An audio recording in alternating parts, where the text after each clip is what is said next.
Hello student, हम पढ़ रहे थे चैप्टर 1 विद्युत आवेश एवं विद्युत क्षेत्र। ओके, और आज के इस वीडियो में हम पढ़ेंगे जो कूलाम के नियम का सदिश रूप, है ना। तो यहाँ पर इससे पहले जो वाले वीडियोस में हमने पढ़ा है कूलाम का नियम। तो कूलाम का नियम हमने क्यों पढ़ा है? दो आवेशों के बीच में विद्युत बल ज्ञात करने के लिए, है ना। जैसे दो आवेश है जो हमारे पास Q1 Q2 r दूरी पर है, तो इनके बीच में जो विद्युत बल लगेगा कूलाम के नियम अनुसार उसका सूत्र क्या होगा?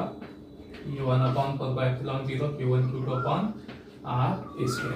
ये इतना बल लगता है ना। तो यहाँ पर जो हमने उसका ये क्या बताया था? परिमाण बताया था, है ना। ठीक है, अब हम उसको सदिश रूप में पढ़ेंगे। मतलब अब हम बल की क्या भी बता के चलेंगे, यहाँ पर दिशा भी साथ में व्यक्त करते हुए चलेंगे, है ना। अब नेक्स्ट देख लो, तो इससे पहले, है ना, हमें कुछ चीजें आना चाहिए। ठीक है, 11th क्लास में जो हमने पढ़ी है, ठीक है, किस कौन से चैप्टर से संबंधित? सदिश से रिलेटेड। ओके, तो 11th में हमने जो सदिश में पढ़ा था यहाँ पर, ठीक है, एकांक सदिश, है ना। सदिश वाले चैप्टर में एकांक सदिश के बारे में, ठीक है। तो एकांक सदिश क्या होता है? ठीक है, कैसे परिभाषा देते हैं हम उसकी? जिसका परिमाण एक होता है और इसके लिए उपयोग होता है केवल दिशा व्यक्त करने के लिए। मतलब एकांक सदिश का उपयोग सिर्फ किस लिए किया जाता है?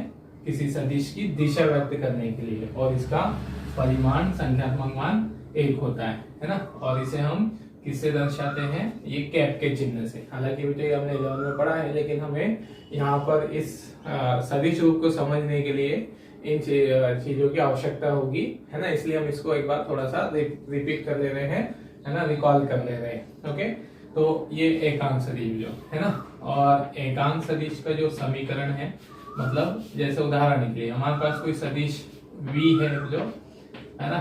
तो सदिश v, ठीक है, दो चीजों पर डिपेंड करेगी। मतलब कोई भी सदिश राशि हो वो दो चीजों पर डिपेंड करती है। तो परिमाण पर, तो ये सदिश v का परिमाण हो गया, है ना। अब किस पर भी निर्भर करेगी? दिशा पर। तो दिशा व्यक्त करने के लिए हम किसको लगा देंगे इसके साथ में? एकांक सदिश को। तो ये एकांक सदिश क्या कहलाएगी? सदिश v की दिशा में एकांक सदिश, है ना। यहाँ पर सदिश v क्या कहलाएगी? सदिश v की दिशा में, ठीक है, एकांक सदिश, ऐसा बोला जाएगा इसको। ठीक, तो यहाँ ये सदिश उसकी दिशा बता रही है। ये कोई भी चिन्ह लिया जा सकता है ना। हम आर से दर्शा सकते हैं, ए से दर्शा सकते हैं। हमारी आवश्यकता अनुसार हम इस सदिश के नाम को किसी से भी व्यक्त कर सकते हैं, है ना। जरूरी नहीं हम वी से ही दर्शाएंगे। ओके, तो ये हुआ तो यहाँ से सदिश का समीकरण क्या बना? एकांक सदिश का। एकांक सदिश का समीकरण बन गया सदिश v बटे में सदिश v का परिमाण, है ना। मतलब ये ध्यान में रखें, एकांक सदिश का सूत्र, है ना, शब्दों में लिख रहे हैं। तो v क्या है? ये सदिश है, ठीक है। ये सदिश बटे में क्या है? सदिश का परिमाण। ओके, ये इस तरह से, है ना। तो ये हो गया किसका समीकरण? एकांक सदिश का। ये हमने एक्चुअल में पढ़ा है, फिर भी याद करने, है ना, याद कर रहे हैं हम इसको। तो एकांक सदिश हो गया सदिश बटे सदिश का परिमाण, है ना। कोई भी एकांक सदिश हो, कोई भी एकांक सदिश, मतलब जैसे हमने बोल दिया एकांक सदिश a है, तो इसको क्या कर लिखेंगे हम?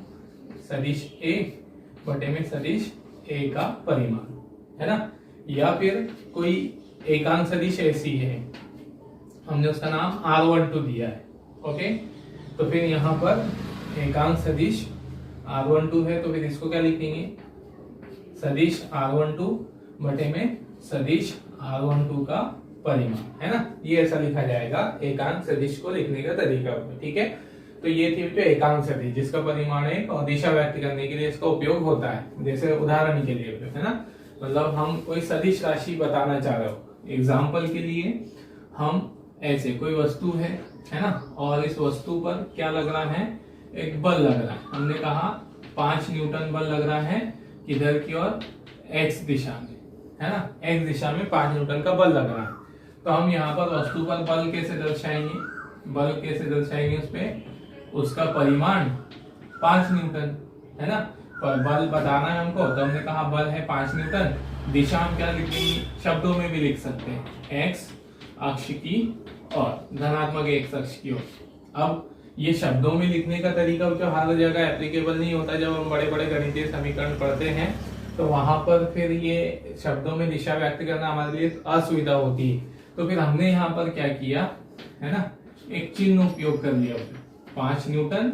अब x दिशा में, है ना, दिशा बताने के लिए हमने इसके साथ क्या लगा दी, ये, है ना, हमने इसके साथ क्या लगा दिया, आई क्या है, ये एकांक सदिश, है ना, जहां आई क्या है, x दिशा में एकांक सदिश। मतलब हम इससे समझ जाएंगे यहाँ पर कि जो बल है, बल की दिशा किधर की ओर है, x दिशा में। तो इस तरह से हम कोई सदिश राशि का परिमाण, है ना, और उसको सदिश रूप में लिख रहे होते हैं, सदिश रूप में, तो परिमाण के साथ क्या भी बतानी पड़ती है, दिशा। अब दिशा को चिन्ह में व्यक्त करना है तो फिर हम ये किसके द्वारा व्यक्त करते हैं, उसको एकांक सदिश के द्वारा व्यक्त करते हैं, जो है ना। तो ये था हमारा एकांक सदिश, है ना। इसी तरह जो हम यहाँ पर ये कोई भी एकांक सदिश उपयोग कर सकते हैं, ठीक है, ऐसे। तो ये हुआ एकांक सदिश की बात। अब इसमें हमें और एक अन्य चीज का उपयोग रहेगा, जो है ना, कूलाम के सदिश रूप को समझने के लिए, कूलाम के नियम के सदिश रूप को, ठीक है। तो हमने यहाँ जो सदिशों का योग पढ़ा है ना, 11th क्लास में सदिशों का योग करने का तरीका, है ना, उनके 2 नियम पढ़े, एक समांतर चतुर्भुज नियम और दूसरा जो यहाँ पे पढ़ा हमने त्रिभुज नियम, ठीक है। तो समांतर चतुर्भुज नियम क्या होगा, जैसे हमारे पास जो कोई सदिश जिन्हें हमें जोड़ना है ना, मान लो सदिश ए को जोड़ना है सदिश बी में, तो अगर ये सदिश ए और बी, इनको अगर हम जोड़ रहे हैं ग्राफिक रूप से, तो इस तरह से ये, ठीक है, किसी समांतर चतुर्भुज की भुजा को दर्शा रहे। मतलब जिन सदिशों को हमें जोड़ना है, मान लो ए और बी, तो अगर ये किसको दर्शा रही है, समांतर चतुर्भुज की भुजाओं को, संलग्न भुजाओं को, तो फिर इनको जोड़ने के बाद जो परिणामी सदिश आएगी वो किसकी किधर होगी, चतुर्भुज के विकर्ण की दिशा में, है ना, और विकर्ण के बराबर होगी। जो कौन सा विकर्ण, जो उनके कटान बिंदु से जाता है। तो ये जो हमारा विकर्ण है इस समांतर चतुर्भुज का, ये हमारे किसको दर्शाएगा, दोनों के परिणामी सदिश को जोड़ने के बाद जो मिलेगा उस सदिश को। तो ये हमारा समांतर चतुर्भुज नियम है ना। अब इसी तरह से त्रिभुज नियम, तो त्रिभुज नियम कैसे, यदि दो भुजाएं, जो 2 सदिश जिन्हें हमें जोड़ना है, सदिश ए और सदिश बी, ठीक है, सदिश ए और सदिश बी, ये किसको व्यक्त कर रही है, किसी त्रिभुज की संलग्न भुजाओं को। मतलब हम इनसे क्या मिलके बना सकते हैं, त्रिभुज भी बना सकते हैं। तो ये दोनों सदिश कैसी है, समान क्रम में है ना, इस तरह से एक ही क्रम में चढ़ी, मतलब ऐसे फिर ऐसे। तो अगर 2 सदिश किसी समान त्रिभुज की संलग्न भुजाओं को दर्शाती है, तो इनका परिणामी किसके बराबर होगा, त्रिभुज की तीसरी भुजा के बराबर विपरीत क्रम में होगा, है ना। मतलब तीसरी भुजा के बराबर तो होगा, लेकिन कैसी दिशा में, विपरीत क्रम में होगा, है ना। जैसे इनका क्रम ऐसे जा रहा है ना, इस तरह से कंटिन्यूअसली, तो फिर ये इसकी विपरीत दिशा में हो जाएगा। ओके, तो यहाँ पर सदिश ए और बी का योग, सदिश ए प्लस सदिश बी, ये किसके बराबर हो जाएगी, त्रिभुज की तीसरी भुजा, ये इस तरह से, है ना। तो ये नियम जो याद रखना, इसमें हम इसको अभी अप्लाई करेंगे सदिश रूप समझने के लिए, कूलाम के नियम का सदिश रूप समझने के लिए। ओके, तो ये तो अभी हमने वो बातें रिपीट की है जो जिसका हमें इसमें उपयोग लगेगा। 11th क्लास में हमने इसको पढ़ा था, वैसे फिर भी यहाँ हमने उसको एक बार रिमाइंड कर लिया ना, रिकॉल कर लिया तो ठीक है। अब यहाँ पर है ना 2 बातें हमने पढ़ ली, एकांक सदिश लिखने का तरीका देख लिया, तो उसका सूत्र देख लिया, और त्रिभुज और नियम देख लिया सदिशों को जोड़ने के लिए, है ना। अब हम यहाँ पर जो सदिश रूप, कूलाम के नियम का सदिश रूप हम क्यों पढ़ रहे हैं उसको अब हम समझे। तो जैसे उदाहरण के लिए जो हमारे पास, ठीक है, 2 आवेश है ना, Q1 और Q2, Q1 और Q2 परस्पर आवर्ती पर रखे, ठीक है। तो हमें बोला जाता है, या ऐसा बोल दिया जाए तो कि 2 आवेश हैं 1 कूलाम और 2 कूलाम परस्पर 2 या है ना 2 मीटर की दूरी पर रखे। उदाहरण के लिए हमने 2 मीटर बोल दिया ना। तो फिर यहाँ पर क्या ज्ञात करना है हमको, इनके बीच का बल ज्ञात करना है। तो बल कैसे ज्ञात कर लेंगे, हमारे पास सीधे सीधे सूत्र लगा देंगे कि 1/4πε0 Q1 Q2 R स्क्वायर। यहाँ सब दिया है हमारे पास, Q1 Q2 का मान दिया है, इसका मान होता है 9 × 10⁹ है ना। Q1 का मान है 1, Q2 का मान है 2 है ना, R का मान है 2, उसका स्क्वायर तो ये 4, ये आ जाएगा इसी विधि से। मतलब क्या समझ में आया हमको कि हमें दो आवेशों के बीच में बल निकालना है। तो हमें हमारे पास सीधे सीधे क्या प्रश्न दिया हो सकता है कि दो सदिशों के मान दिए होंगे और उनके बीच की दूरी दी हुई होगी। क्या बोला गया होगा, दो आवेश है, इनके मान इतने हैं, बल ज्ञात करना है। तो सीधे ये वाला सूत्र लगाएंगे हम, है ना। इसमें हमें कुछ और ज्यादा करने की जरूरत नहीं होती है, सीधे सीधे ये सूत्र लगा देना है ना। सबके मान तो गिवन है यहाँ पर Q1 Q2 ऐसे। अब एक और तरीका यहाँ है ना। अब हमने कहा जो कि दो आवेश, ठीक है, दो आवेश किसी बिंदु O के सापेक्ष, मतलब पहला आवेश बिंदु O के सापेक्ष कितने सेंटीमीटर की दूरी पर है, 3 सेंटीमीटर, इसका मान है 1 कूलम, ठीक है ना। अब दूसरा आवेश, ठीक है, 2 कूलम, ओके, Q2 बराबर 2 कूलम, ठीक है। ये बिंदु O के सापेक्ष 4 सेंटीमीटर की दूरी पर रखा है, ओके। तो फिर अब यहां पर ये 3 सेंटीमीटर की 4 सेंटीमीटर की, फिर बल ज्ञात करो। अब इस स्थिति में कैसे निकालेंगे, यहां तो बहुत आसान केस था तो, है ना। ये वाला बहुत केस आसान था, सिंपल सा था। दोनों के मान दिए थे, दोनों के बीच की दूरी दी हुई थी, दोनों के मान थे, दोनों के बीच की दूरी थी, सीधे सूत्र में मान रखना था। अब हमारे पास यहाँ किस तरह से बच्चों हम ज्ञात करेंगे, यहाँ हमको दोनों के बीच की दूरी नहीं दी है, ये नहीं दिया है, हमें पहले की स्थिति सदिश दी है ना, दूसरे की स्थिति सदिश दी है, मूल बिंदु से दूरियां दी गई है, ओके।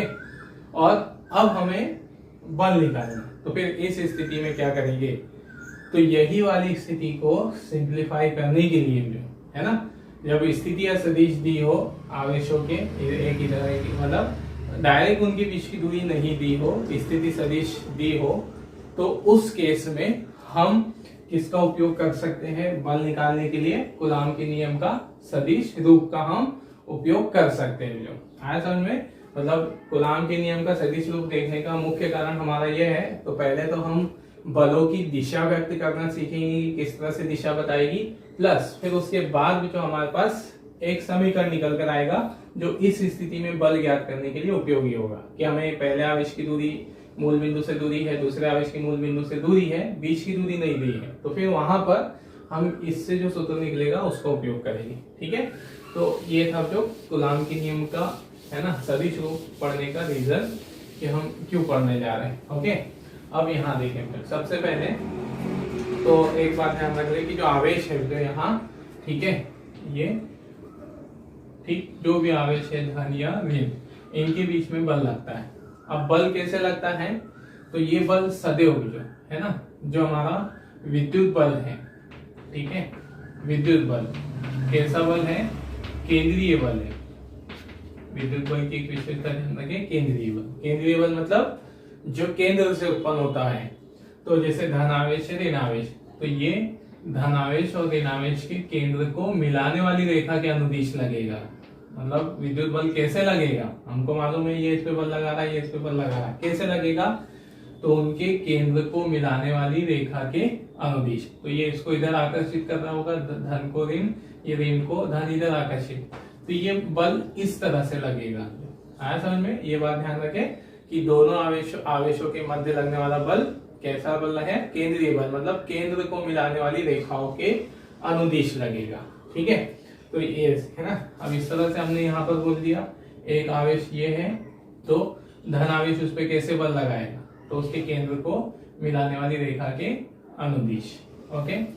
और अगर ये वाला कैसे लगाएगा इस पे, तो उसके केंद्र को मिलाने वाली रेखा के अनुदिश ऐसा, है ना। मतलब चलिए, तो ये तो था जो कि बल किस तरह से लगता है उनके केंद्रों को मिलाने वाली रेखा के अनुदिश। अब हमें इसका सदिश रूप देखना है, तो हम यहाँ क्या मानकर चल रहे हैं कि माना दो आवेश Q1 और Q2 है ना, Q1 और Q2 एक्स वाई तल में स्थित है, जहां मूल बिंदु के सापेक्ष उनकी दूरियां हैं। स्थिति सदिश है R1 और R2, ठीक है। और अब यहाँ देखिए तो Q1 और Q2 दोनों एक दूसरे पर क्या लगाएंगे, बल लगाएंगे, विद्युत बल। अब दोनों का हमने यहाँ सजातीय माना है ना, धनात्मक, दोनों के चिन्ह एक समान है, मतलब कोई चिन्ह नहीं दिए तो धनात्मक हुए है ना, और एक समान है, तो ये इस पे प्रतिकर्षित करेगा, ये इस पे प्रतिकर्षित करेगा, ठीक है। तो पहले Q2 बल, दोनों बल लगाएंगे दूसरे पर। मान लिया Q2 बल लगा रहा है Q1 पर, ये Q1 लगने वाला बल किसके द्वारा, Q1 के द्वारा, Q2 के द्वारा। तो इसको अब हम क्या लिखेंगे, F12, ठीक है। और Q2 के द्वारा अगर हम बल बता रहे हैं किस पर, Q1 पर, तो इनके बीच की दूरी को हम किससे दर्शाएंगे, R21, किधर से किधर लगेगा ये बल, किधर से किधर लगेगा, आवेश 2 से आवेश 1 की ओर। तो हमने दूरी को इस स्थिति में, जो उनके बीच की दूरी है, दूरी तो निश्चित होती है, फिक्स रहेगी, हम उसको R कोई भी चिन्ह से दर्शा सकते। तो हमने इसको किससे दर्शा दिया, दूरी को R21 से, है ना। मतलब हम Q2 से जा रहे हैं Q1 पर, Q2 से जा रहे हैं Q1 पर, तो ये हमारी विस्थापन सदिश भी आप बोल सकते हो, R12 क्या हो गई, विस्थापन सदिश, है ना, बल की गणना करने के लिए। अब यहाँ पर देखिए जो कि पहले आवेश Q1 पर दूसरे के कारण लगने वाला बल कितना है, F12। अब ये लिखने का तरीका भी ध्यान में रख लें, ये F12 ये कैसे लिखा जाता है, मतलब जिस पर बल बता रहे होते हैं तो उसका अंक पहले लिखते हैं। पहले पर बताए हैं तो पहले का अंक पहले आएगा, किसने लगाया, दूसरे ने, ऐसा। अब अगर दूसरे पे बता रहे हैं तो, है ना, ये किस पर है, पहले पर, किसकी वजह से, दूसरे के कारण, है ना। अब दूसरे पर किसके कारण, पहले के कारण। मतलब ये छोटी छोटी चीजें हैं जो लिखने का तरीका ध्यान में रख ले, बस कैसे लिखा जाता है सिंबल। तो दूसरे पर बताना है तो क्या लिखेंगे, F2, है ना, फोर्स ऑन 2 बाय फर्स्ट, मतलब फर्स्ट के द्वारा, ऐसा लिखा जाएगा, ठीक है ना। तो ये लिखने का तरीका बताया, कोई बड़ी कॉन्सेप्ट नहीं है ये, है ना, ठीक है। तो चलिए अब यहाँ पर नेक्स्ट वीडियो क्या कहा हमने कि आवेश Q2 बल लगाएगा Q1 पर, बल हो गया F12 से दर्शा दिया, है ना। अगर इसकी दिशा बताना चाहेंगे तो R2 से 1 की ओर होगा, है ना, ये 2 से 1 की ओर। और यहाँ से इनके बीच की दूरी अगर लेंगे हम, मतलब जब F12 की गणना करेंगे तो दूरी को हम क्या लेके चलेंगे, R21। ये विस्थापन है ना, ओके, सदिश रूप में लिखा मतलब विस्थापन दिखा रहा है। अब ओके, इसी तरह से कौन भी लगाएगा, Q1 भी बल लगाएगा, Q1 भी बल लगाएगा Q2 पर। तो ये Q2 पर बल इधर हो गया, कितना हो गया, किस पे लगा है, 2 पर, 1 के द्वारा, तो ये F12 हो गया, ठीक है। अब किधर से किधर चल रहे हैं हम, Q1 से Q2, तो Q1 से Q2 चले हैं, तो इधर से चलने पर हम दूरी को क्या दिखा देंगे, R12। आया समझ में, जब 1 से 2 की ओर जाएंगे तो विस्थापन सदिश कितनी लेंगे, R12, और 2 से 1 जाएंगे तो 2, ठीक। तो ये था जो हमारे पास, है ना, क्या क्या हमने माना है, ये सारी चीजें वही लिखी है कि माना दो बिंदु आवेश Q1 और Q2 एक्स वाई तल में बिंदु A और B पर स्थित है, जहां उनकी मूल बिंदुओं के सापेक्ष स्थिति सदिश क्रमशः R1 और R2 है ना। अब हमें यहाँ पर बल को बताना है, जो बल बताना है किस पर, आवेश Q1 पर और Q2 पर, ठीक है। तब अगर देंगे, ठीक है, तब आवेश Q1 पर, आवेश Q2 द्वारा बल, विद्युत बल, ठीक है। अब Q1 पर बता रहे हैं, ये वाला है ना, Q1 पर, तो क्या सूत्र लिखा जाएगा, F12 सदिश रूप में लिखा जाएगा। तो सदिश रूप में बल कितना होगा, परिमाण उसका बल का 1/4 pi epsilon not into Q1 Q2 upon R।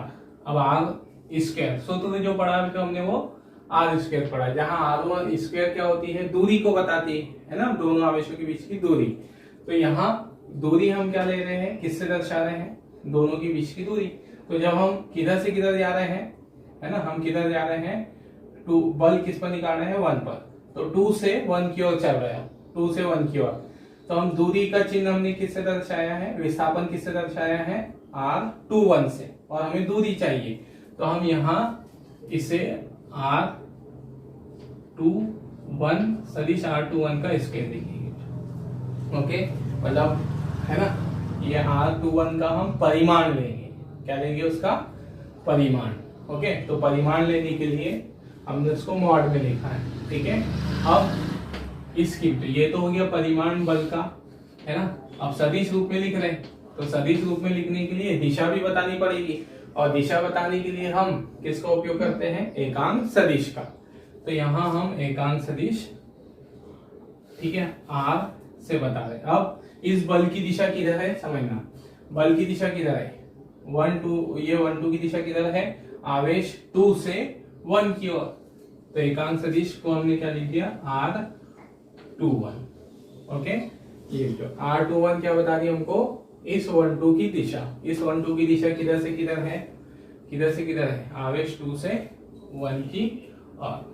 ठीक, जहां अब देखो जो R21 हो गई एकांक सदिश। ठीक, अतः या चूंकि एकांक सदिश है ना, अब इस एकांक सदिश को हम क्या लिख सकते हैं, सूत्र के रूप में। अभी देखा हमने यहाँ एकांक सदिश ये वाला, ठीक है, कैसा लिखा जाएगा, सॉरी, ठीक, सदिश बटे में सदिश का परिमाण, है ना, ये सूत्र है उसका।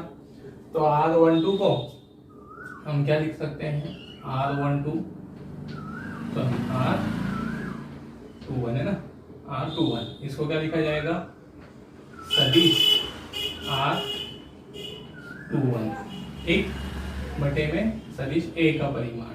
तो R21 का परिमाण, है ना, ये हमारे पास क्या आ गया, एकांक सदिश का अन्य रूप। मतलब हम एकांक सदिश को सूत्र के रूप में इस रूप में लिख रहे हैं, है ना। तो अब यहाँ पर क्या हो गया, F12 का मान, तब F12 कितना आ गया, जो 1/4 पाई एप्सिलॉन नॉट, है ना। ओके, और चलो मैं थोड़ा नीचे लिख करता हूँ, F12 1/4 pi epsilon not Q1 Q2 upon ये वाला R21, ठीक है, कम मॉड का स्केल, ये एज इट इज है ना।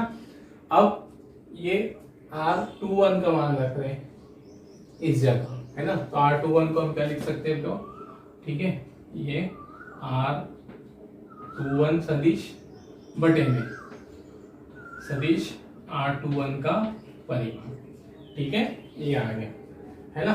अब ये जो और देखें आगे, इसको हम और आगे बढ़ाते हैं, F12 बराबर है 1/4 pi epsilon not Q1 Q2 upon, okay.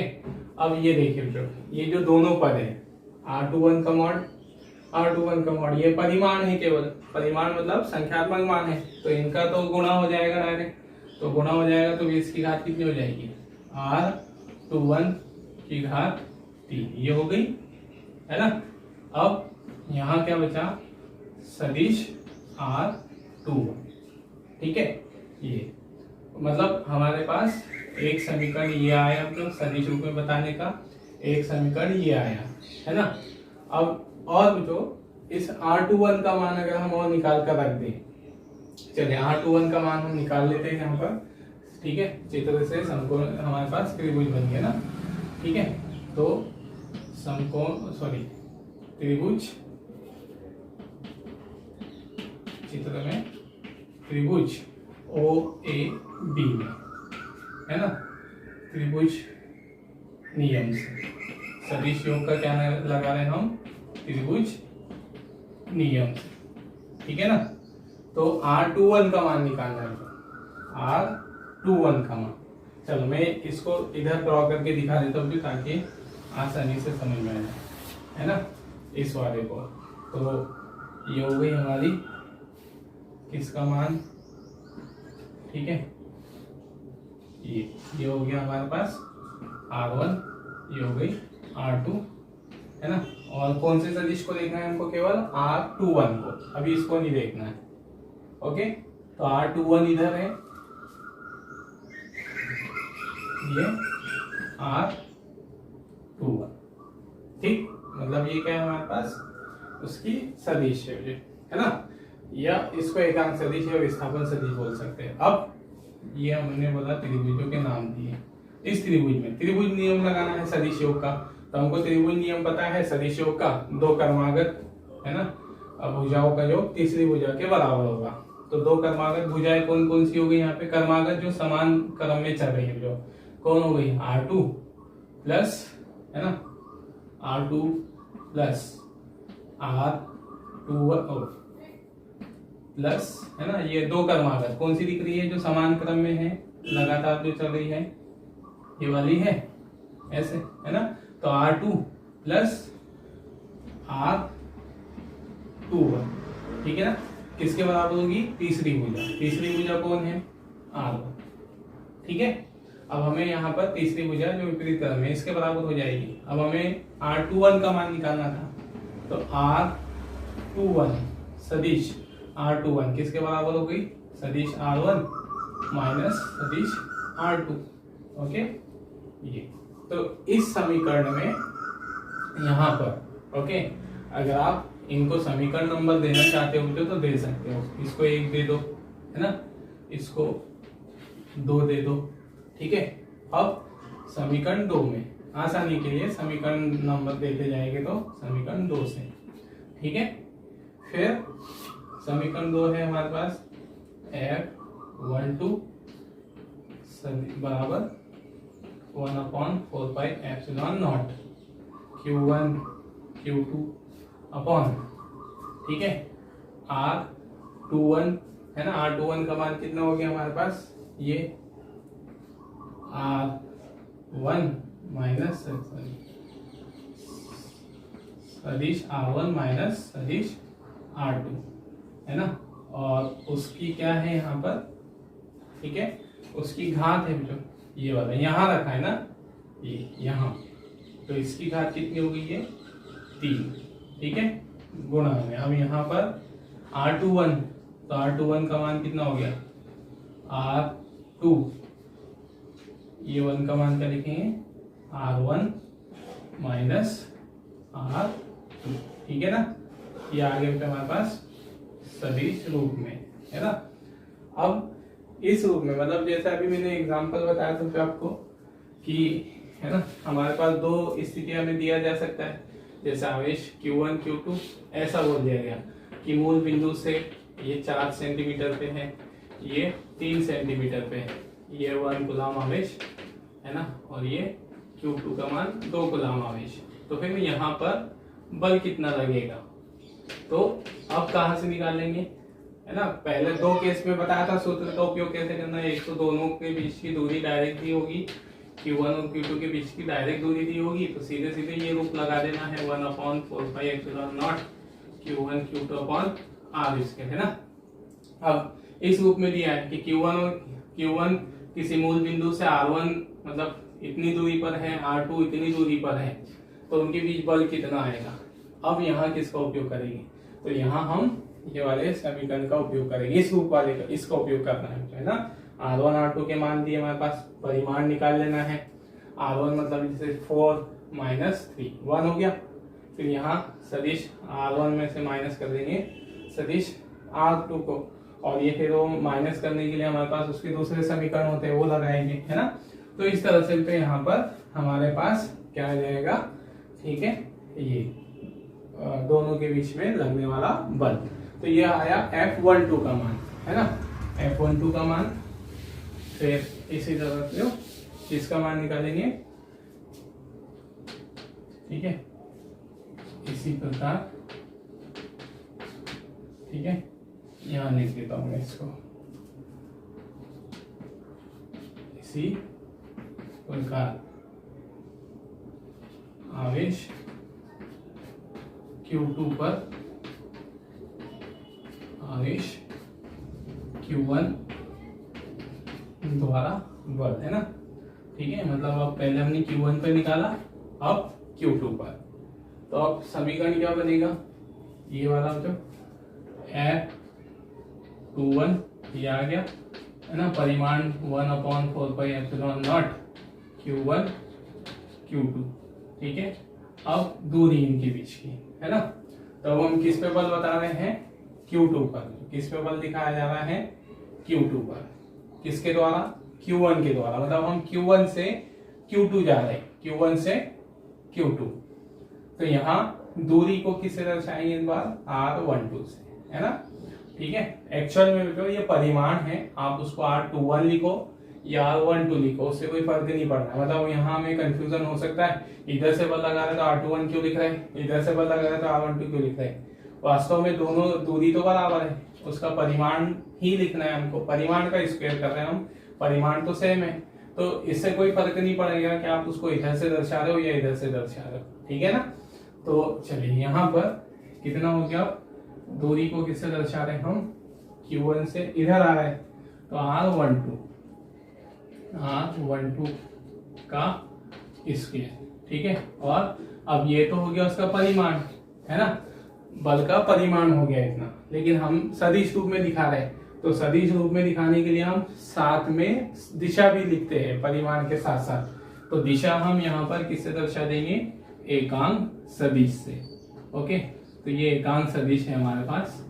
अब बल की दिशा किधर है, F21 की दिशा किधर है, F21 किधर है, 1 से 2 की ओर, आवेश 1 से 2 की ओर। तो हम यहाँ लिख देंगे R12, एकांक सदिश R12। ठीक है ना। अब यहाँ पर इसको हमने दे दिया जो समीकरण, है ना। कौन सा समीकरण आ जाएगा, चलिए इसको दे देते हैं हम समीकरण 3 और इसको दे देते हैं समीकरण 4। ठीक है, ये ठीक।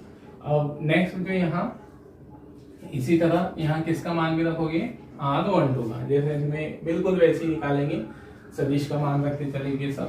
तो यहाँ जहाँ, है ना, एकांक सदिश, ठीक है, एकांक सदिश R12।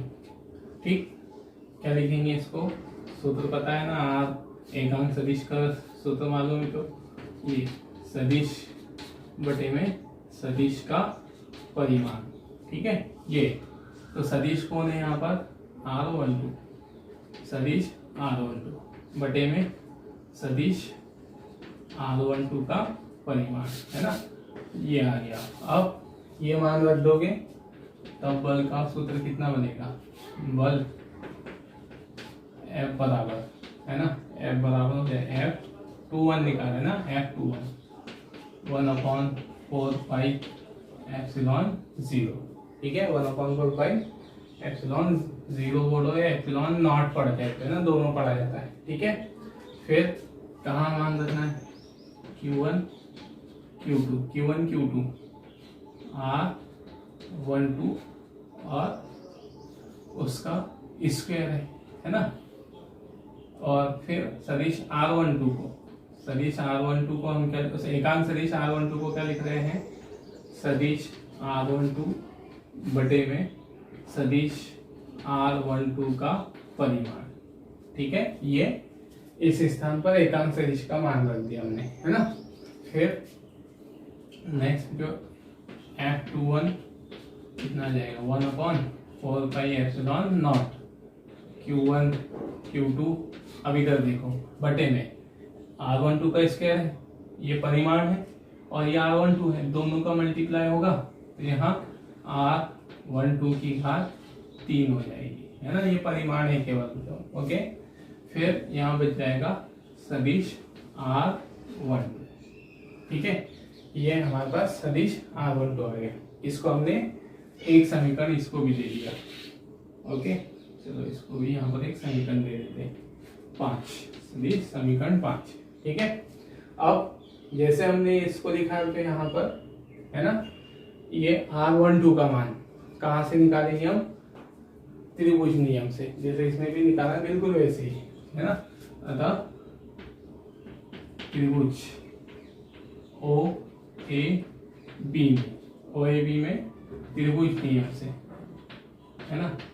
तो ओ ए बी में त्रिभुज नियम से कितना हो जाएगा, ये है त्रिभुज ओ ए बी, देखो जो सिर्फ, है ना, कौन सा है, ठीक है। और इस बार Q1 से Q2 जा रहा है, तो कौन सी सदिश देखना है, R12। चलो हम उसको इधर बना लेते हैं यहाँ पर अलग से, जिसका हमें उपयोग है। ये हमारी क्या हो गई, सदिश R1, ये हमारा हो गया सदिश R2। और कौन सी सदिश देखना है हमको, सदिश R1, है ना। किधर से किधर जा रहे हैं हम, 1 से 2, तो कौन सी सदिश लेंगे, R12। ये हमारा त्रिभुज है ओ ए बी, इसमें भी त्रिभुज नियम लगाओ। तो दो क्रमागत सदिश कौन हो गई इस बार, दो क्रमागत कौन हो गई, R1 प्लस R12, है ना। तो R1 प्लस R12, ये दो क्रमागत सदिशों का योग किसके बराबर होगा, त्रिभुज की तीसरी भुजा, मतलब ये वाली है R2 के बराबर, ठीक है ना। तो यहाँ से R12 का मान कितना आ गया, सदिश R2 माइनस सदिश R1, ये आ गया। अब इसको कहाँ रखेंगे, समीकरण 5 से, तब समीकरण 5 से, 5 में मान रखने पर, है ना, F21 बराबर हो जाएगा, है ना, सदिश ये इसका मान दो जो समीकरण 5 में रख रहे हैं। तो F21 बराबर 1/4 pi epsilon not Q1 Q2, okay. R12 के स्थान पर क्या लिख देंगे, R2 माइनस सदिश R1, उसका परिमाण लेना है, तो दोनों को घटाने के बाद जो परिमाण आएगा वो, ओके। तो R21 माइनस R1 का स्क्वायर, ठीक है, सॉरी स्क्वायर नहीं, घात कितनी है, 3, है ना। ये फिर सदिश R12, तो सदिश R1 को क्या लिख देंगे, सदिश R2 माइनस सदिश R1, ठीक है ना। ये आ गया हमारे पास समीकरण उसका, फिर ये छठवां समीकरण, ठीक है। तो इस प्रकार से जो हमारे पास F12 F21 का मान किस में आ गया, सदिश रूप में आ गया, है ना, स्थिति सदिश के रूप में आ गया, ठीक है, एकांक सदिश के रूप में आ गया, ये वाला एकांक सदिश के रूप में है ना, ओके। ये वाले इनको भी ऐसे दे दो, ठीक है। अब यहाँ देखिए जो, है ना, चलिए अब पहले तो ये हमारा खत्म हो गया या इससे, ठीक है। ये चलो हम इसको और आगे बढ़ाते हैं, समीकरण 3 व 6 से, है ना, या सॉरी समीकरण 3 और 6 नहीं लेते, समीकरण 1 और 4 में, समीकरण 1 व 4 में, मतलब एक निष्कर्ष हम निकालने जा रहे हैं। तो समीकरण 1 और 4 में यहाँ स्थिति सदिश R21 और सदिश R12 और R12 दोनों क्या है ना, ठीक है। तो जहाँ सदिश एकांक सदिश, यस, एकांक सदिश R12 व सदिश R21 क्या है, परस्पर एकांक सदिश है बच्चों। इनको हमने यहाँ क्या माना था, दोनों को एकांक सदिश, तो कैसी दिशा में, परस्पर, ठीक है, विपरीत दिशा में एकांक सदिश, है ना, दोनों विपरीत दिशा में एकांक सदिश है। इसका अर्थ क्या हुआ कि दोनों बराबर तो है, दोनों एकांक सदिश है ना, दोनों के परिमाण एक एक हैं, लेकिन दोनों की दिशा कैसी है, विपरीत है, विपरीत दिशा में ना, मतलब एक हमको दिशा इधर बताती है, एक इधर बताती है, एक 1 से 2 और एक 2 से 1, तो विपरीत दिशा में हुई। तो इस प्रकार यहाँ पर R12 और माइनस R21 दोनों परस्पर विपरीत दिशा में है। तो ये वाले सूत्रों की तुलना अगर हम करें, किसकी, 1 और 4 की, तो ये भी जो R21 है ना, परिमाण है, किसका परिमाण है, दोनों के बीच की दूरी का। तो मान लो परिमाण को हमने R बता दिया, ठीक है। अब यहाँ पर R12 ये भी क्या है, परिमाण है, तो परिमाण यहाँ पर भी क्या ही आएगा, R ही आएगा। तो हम इन दोनों के स्थान पर R भी लिख सकते हैं। बस अंतर क्या दिख रहा है हमको यहाँ पर, यहाँ R21 और ये R12। तो R21 और R12 दोनों बिल्कुल कैसी दिशा में होंगे, विपरीत दिशा में होंगे। तो विपरीत दिशा में होंगे तो हम क्या बोल सकते हैं कि बल भी परस्पर कैसी दिशा में होंगे, विपरीत दिशा में। मतलब हम यहाँ इसका मान यहाँ से इसको बदल कर लिख सकते हैं ऐसा ऐसा, तो वो थोड़ा सा जगह पे ज्यादा चली जाएगी। अब और समझ लो तो क्या समझे हम, ठीक है। सदिश इन दोनों की तुलना करो, 1 और 4 की। तो यहाँ परिमाण को अगर हम R स्क्वायर से बता दो, फिर इसको आप R स्क्वायर मान लो, ये भी R स्क्वायर है। तो परिमाण तो दोनों बलों के समान, बस दिशा कैसी है, विपरीत। ये दिशा बता रहे हैं, तो ये दोनों परस्पर और विपरीत है। इसलिए बल भी क्या होंगे, है ना। इसलिए विद्युत बल, आवेशों के मध्य विद्युत बल F12 और F21, ठीक है। F12 माइनस होगा F21, मतलब दोनों बलों के परिमाण समान होंगे, लेकिन उनकी दिशा कैसी होगी, विपरीत होगी। मतलब इस बात से क्या समीकरण सामने निकल कर आया हमारे पास, ये तो हम निकाल चुके हैं समीकरण पहले, है ना। अब ये वाला जो समीकरण अपने कभी देखा है, कहीं देखा है हमने, है ना, कहाँ देखा है, तो हमने इसको पढ़ा है 11वीं क्लास में, न्यूटन की गति का तीसरा नियम। तो न्यूटन की गति का तीसरा नियम हमको क्या बताता है, प्रत्येक क्रिया का विपरीत प्रतिक्रिया बल, है ना। न्यूटन की गति का तीसरा नियम हमने पढ़ा था यहाँ पे, उसमें हमने बिल्कुल ऐसी समीकरण मिला था। तो ये बल कौन से बल दिखाए थे हमने, क्रिया और प्रतिक्रिया बल। तो सेम यहाँ पर भी निष्कर्ष क्या निकल कर आया हमारे पास कि आवेशों के मध्य लगने वाला बल भी क्रिया और प्रतिक्रिया बल होता है। मतलब ठीक है, एक आवेश दूसरे पर बल लगाएगा तो पहला आवेश दूसरे पहले पे ना, दूसरा पहले पे लगाएगा, पहला दूसरे पे। दोनों की दिशा कैसी होगी, तो हमें मालूम है क्रिया और प्रतिक्रिया बल की दिशा परस्पर विपरीत दिशा में होती है, और दोनों किस पे लगते हैं, है ना, अलग अलग आवेशों पे। मतलब पहले पे इतना बल लगेगा तो इतना ही किस पे भी लगेगा, दूसरे पे। मतलब ये दोनों के परिमाण समान होंगे, दिशा विपरीत होगी, है ना।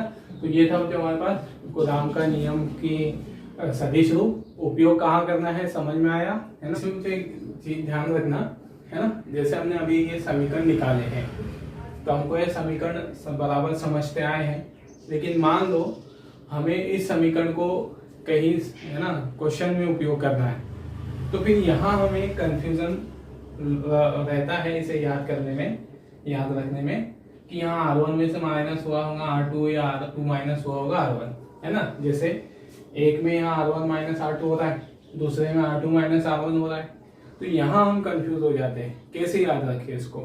तो देखो कैसे याद रखने के लिए ना, यहाँ पर 1/4πε0 Q1 Q2 इतना तो हमें याद है, बटे में, है ना, R1 सदिश R1 माइनस सदिश R2 का क्या लेना है, हमको परिमाण लेना है, उसकी घात 3। ओके, अब यहाँ पर भी कोई समस्या नहीं। अब ये किसको किस में से माइनस करें, हालांकि यहाँ जो ये परिमाण है, ये जो है ये परिमाण है, अगर आपने इसमें से किसको भी किस में से माइनस कर दिया तो कोई फर्क नहीं पड़ने वाला, क्योंकि हम परिमाण लेंगे, वहां चिन्ह नहीं लेंगे उसके। तो चाहे आप R1 में से R2 को माइनस कर दो, R2 में से R1 को माइनस कर दो, तो यहाँ तो कोई फर्क नहीं पड़ने वाला। आपने यहाँ कुछ भी लिख दिया, इधर यहाँ पर, है ना, इसको देखना, यहाँ किस में से किसको माइनस करेंगे, R1 में से R2 को। तो यहाँ देखो कैसे, ये क्या है F12, तो 1 पहले है तो R1 पहले, है ना, 2 तो R1 माइनस R2, ये याद रखने के लिए। इधर R21 है, 2 है तो R2 माइनस R1, ठीक है। तो ये याद रखने के लिए बताया बस, ठीक। चलो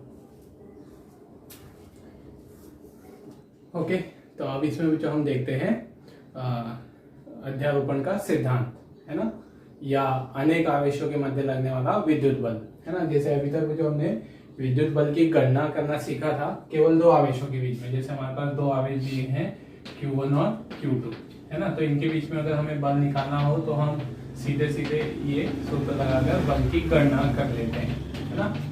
लेकिन अब अगर जो हम ऐसा माने कि जैसे हमारे पास किसी निकाय में बहुत सारे आवेश है, मतलब एक से अधिक आवेश है, जैसे ये हो गया Q1, ओके, यहाँ पर Q2 आवेश है, यहाँ Q3 आवेश। अब इस स्थिति में हम बल की गणना कैसे करेंगे, ओके। तो हम क्या करेंगे, तो यहाँ पर, है ना, उसका तरीका क्या रहेगा, मेन बात में जो तरीका क्या रहेगा, सूत्र तो वही रहेगा हमारे पास दो आवेशों का लिए, लेकिन तरीके पे ध्यान दें हम किस तरह से करना है ना। तो ठीक है, जैसे हम पहले Q1 पे हमें बल निकालना है, तो Q1 पर कौन भी बल लगा रहा होगा, Q2 लगा रहा होगा। तो पहले हम Q1 के कारण बल निकाल लेंगे, Q2 के कारण बल निकाल लेंगे, है ना। बल किस पर, 1 पर, किसके कारण, 1 आवेश 2 के कारण, ठीक है। अब इस बल का एक मान आ गया हमारे पास, हमने उसको F12 से दर्शा दिया, इसका मान अलग निकाल के रख लिया, है ना। फिर Q3 है, अब इस Q3 का बल हम अलग निकाल के रख लेंगे, मतलब इस बल का मान निकाल लेंगे 1 3, है ना, पहले आवेश पर 3 के, ओके। अब हमारे पास ये दो बल आ गए, है ना। तो ये आवेश Q1 पर दो बल लग रहे हैं, F13 और F12, लेकिन हमें परिणामी निकालना है। तो परिणामी अब हम यहाँ पर क्या कर देंगे, इन दोनों को जोड़ देंगे, तीसरे आवेश का बल और दूसरे आवेश के बल को जोड़ देंगे। फिर इनको कैसे जोड़ेंगे, तो हमें मालूम है कि सदिशों को जोड़ना है, तो सदिशों को जोड़ना है तो हम सदिश नियम उपयोग करेंगे, सदिशों के जोड़ने का सदिश योग के नियम उपयोग करेंगे, है ना। और सदिश योग के नियम मतलब कौन से नियमों से जुड़ेगा, वो सदिश योग के नियमों से। तो यहाँ पर इन दोनों का परिणामी, है ना, ये दोनों मिलकर क्या बना दे रहे हैं, समांतर चतुर्भुज। तो ये इनका परिणामी ये आ गया, इस तरह से ये आ गया पहले आवेश पर, है ना, 1 और 2 और 3 के कारण बल। अब अगर मान लो कि हमारे पास यहाँ पर चौथा आवेश और होता है, तो फिर ये भी उस पर ऐसे बल लगा रहा होता, तो फिर हम इसमें, है ना, जो आवेश Q2 का बल था, Q3 का बल था, उन दोनों का हमने जोड़ लिया, फिर उससे जो बल मिला उसके बल में हमने किसको जोड़ लिया, Q4 के बल को जोड़ लिया हमने, है ना, इस तरह से। तो ये फिर कौन सी विधि से जोड़ते जा रहे हैं हम, सदिश विधि से, सदिश योग के नियमों का ध्यान रखते हुए हम जोड़ते हुए जाएंगे। तो हमने क्या देखा है यहाँ पर कि जो सदिश आवेश F1 था, सॉरी आवेश Q1 था, उस आवेश Q1 पर जो बल है किसके बराबर आया, है ना, किसके बराबर आया, F1 मतलब किसका योग, 1 3 और 1 2 का, है ना।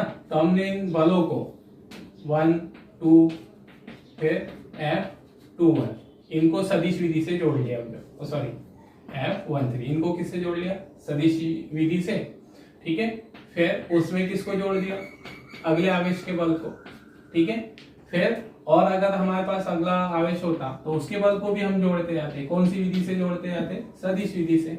तो हमारे पास क्या निष्कर्ष निकला कि किसी एक अकेले आवेश पर लगने वाला बल, है ना, किसी एक अकेले आवेश पर लगने वाला बल सभी आवेशों के लगने वाले बल के कौन से योग के बराबर, सदिश योग, सदिश विधि से जोड़ा है तो सदिश योग, है ना। और पहली बात तो बल जो है वो सदिश राशि है, सदिश विधि से ही जुड़ेगा, है ना। तो इस प्रकार तो परिभाषा क्या बन गई, क्या समझ में आया परिभाषा, अध्यारोपण के सिद्धांत के अनुसार किसी एक अकेले आवेश पर लगने वाला बल अन्य सभी आवेशों के कारण लगने वाले बल के सदिश योग के बराबर होता है ना। फिर से परिभाषा फिर से रिपीट करें, क्या हो जाएगा, सदिश योग के नियम अनुसार, है ना, अध्यारोपण के सिद्धांत अनुसार किसी एक अकेले आवेश पे लगने वाला बल अन्य सभी आवेशों के कारण लगने वाले बल के सदिश योग के बराबर होता है, ओके। तो यही उसकी परिभाषा बन गई। और तरीका क्या आया, मतलब इतनी बड़ी परिभाषा ये सब हमने अभी देखी, तरीका अब जो एक ही है, दो आवेश हम क्या करते जाएंगे, एक एक आवेश का बल निकालते हुए चलेंगे, Q2 का बल, Q3 का बल, Q4 का बल, और उन सबको सदिश विधियों से जोड़ते जोड़ते अंत में एक परिणामी बल निकालेंगे, है ना। ये हमारा मेन उसका रिजल्ट है कि करना क्या होता है ना। तो करना क्या होता है, ठीक है।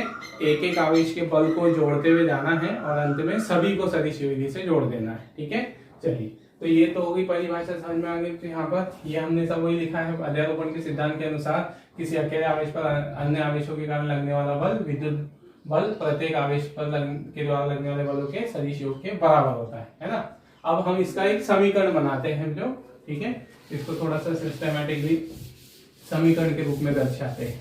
ठीक है, तो हमने यहाँ मान लिया कि हमारे पास कोई निकाय है, उस निकाय में n आवेश है, n मतलब कितनी भी आवेश हो सकते हैं, है ना। तो हमने बोल दिया जो Q1, Q2, Q3 और Qn ऐसे आवेश हैं। ओके, और इनके बीच की दूरी हमने बताई है यहाँ, है ना, इस डायग्राम में। तो Q1 और Q3 के बीच की दूरी को हमने दर्शाया R31 से, और उसी को हम एकांक सदिश से भी दर्शाए, है ना। मतलब जब Q3 का बल लगेगा किस पर, Q1 पर, तो एकांक सदिश R31 से दर्शाएंगे। ओके, फिर इसी तरह Q2 और Q1 के बीच की दूरी को भी किससे दर्शा रहे हैं, R21 से, और इसी दिशा में बल लगेगा तो उसको हम एकांक सदिश भी लिख दिया। फिर Qn के द्वारा बल लगेगा Qn पर, तो इनके बीच की दूरी को Rn1 से दर्शा दिया और बल की दिशा को एकांक सदिश Rn1 से, ये हमने माना है।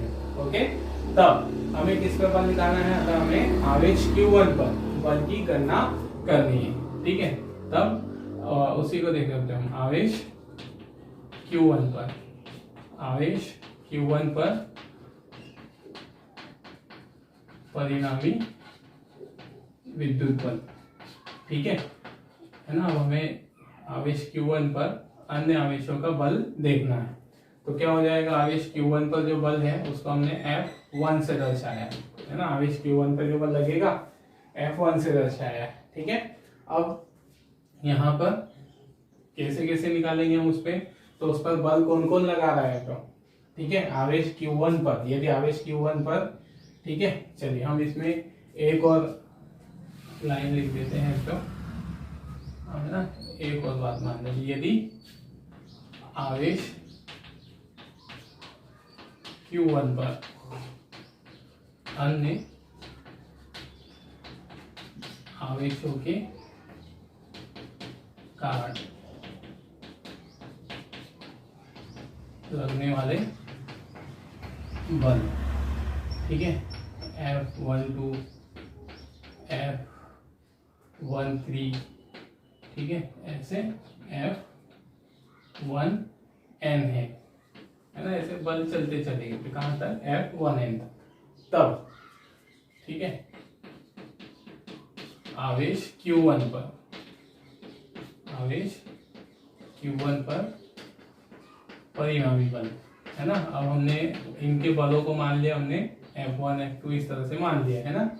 तो आवेश Q1 पर परिणामी बल कितना आ जाएगा, तो हमने इस परिणामी बल को F1 से दर्शा दिया, ठीक है। 1 पर बल कितना होगा, सभी बलों के सदिश योग के बराबर, तो है ना, ये हो जाएगा F12 plus F13 plus F14, है ना, इस तरह से, तो प्लस F1n तक चलेगा। ठीक है, अब यहां से इनके मान रखते चले, मतलब पहले ही किसका बल है, 2 के कारण पहले पे बल, फिर 3 के कारण, 4 के कारण, इस तरह, है ना। तो अब इसको अगर हम समीकरण लिखे इनका F12, तो क्या बनेगा समीकरण, F1 का 1-2 का समीकरण देखो, क्या मतलब इसका बल, तो बल का सूत्र तो वही है, किसका बल निकालेंगे पहले, Q2 का, तो Q2 के कारण जो बल लगा वो इधर लगेगा, है ना। वो दिशा पे निर्भर करेगा, दिशा कौन सी होगी, वो निर्भर करेगा धन या ऋण आवेश, ठीक है। तो अभी हम दिशा नहीं बताते, तो 1/, मतलब चित्र में नहीं बताएंगे हम, 1/4πε0, है ना। अब Q1 Q2, है ना, दूसरे के कारण लगा रहे हैं, तो Q1 Q2 उनके बीच की दूरी का वर्ग बटे में, तो उनके बीच की दूरी का वर्ग कितना है, R, ठीक है, 2 1 का स्क्वायर। ये दिया हमने R21, या उसको अगर हमने ये बताया तो उसका परिमाण लेंगे ना, तो R21 से बता दिया। ओके, और एकांक सदिश, अब दिशा भी बतानी है, सदिश रूप ले रहे हैं तो दिशा ले रहे हैं, तो फिर दिशा क्या हो जाएगी, 1, इसकी दिशा R21 दिशा में ना, एकांक सदिश 21 से दिखा रहे हैं उसके R21 से, ये हो गया प्लस, फिर इसी तरह से जो कौन आएगा, ठीक है, 1/4πε0 Q1 Q2 sorry Q1 Q3, ठीक है, Q1 Q3 बटे में उनके बीच की दूरी। तो इनके बीच की दूरी कौन हो गई, ये R31 है ना, दूरी को हमने R31 से दर्शाया, 31 का स्क्वायर, और दिशा क्या होगी R31, ठीक है। फिर ये तो इसी तरह से चल ऐड होते चलेगा, कहाँ तक जुड़ेगा, ये n पदों तक, है ना, n पदों तक जुड़ेगा। तो ये nवां पद, चलो यही लिख देते हैं, है ना, ये आ जाएगा, क्या आ जाएगा, 1/4πε0 Q1 Qn upon R1 n का स्केल, ये इससे n वाले का, इसकी दूरी किससे बता रहे हैं, Rn1 से, है ना, और फिर दिशा भी एकांक सदिश Rn1 से, ये आ गया हमारे पास, ये उसका समीकरण बना होगा, मतलब ठीक है। यहाँ पर अब इसको थोड़ा सा और छोटा करें हम, है ना, मतलब कॉमन जो हमको बातें दिख रही है, मतलब यहाँ एक्चुअल में इस समीकरण को देख के आप कंफ्यूज ना हो क्या क्या करते जा रहे हैं, सिंपल सा है। क्या करना है, पहले Q1 का बल निकाल लिया, Q2 का, Q3 का बल है ये Q1 पर, फिर ये किसका बल है, जो जितने भी आवेश होंगे उनका, n में आवेश, और उन सबको किसको ध्यान में रखते हुए, दिशा को, है ना, किसको ध्यान में रखते हुए, सदिश योग कर रहे हैं तो दिशा को ध्यान में रखते हुए जोड़ते जाएंगे, सदिश योग करेंगे। बस ये जो परिभाषा है यही उसका गणितीय रूप है ना। अब यहाँ से इसको हम और थोड़ा सा छोटा कर देते समीकरण को, हम इसमें से कॉमन चीजें जो दिख रही है, Q1 कॉमन है, 1/4πε0 कॉमन है, एप्सिलॉन नॉट लिख सकते हैं, है ना।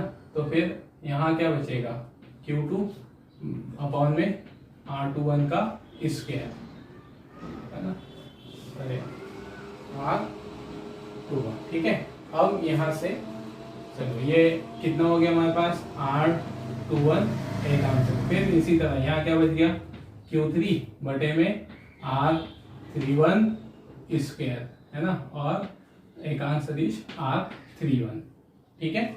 फिर अगला n वापस Q1 Qn Q1 तो कॉमन आ गया, Qn बचा, R क्या बचा यहाँ पे 1n को, फिर इसको भी जो हम, है ना, क्या मानते चले, हाँ ये क्या लिखेंगे, n1 लिखेंगे, ठीक है ना, हम इसको भी Rn1 लिख दो यहाँ पे, चलो ठीक है, ये Rn1 है ना, मतलब ये जो एकांक सदिश ये दूरी है n1, हमने 1n लिख दिया था, ठीक है।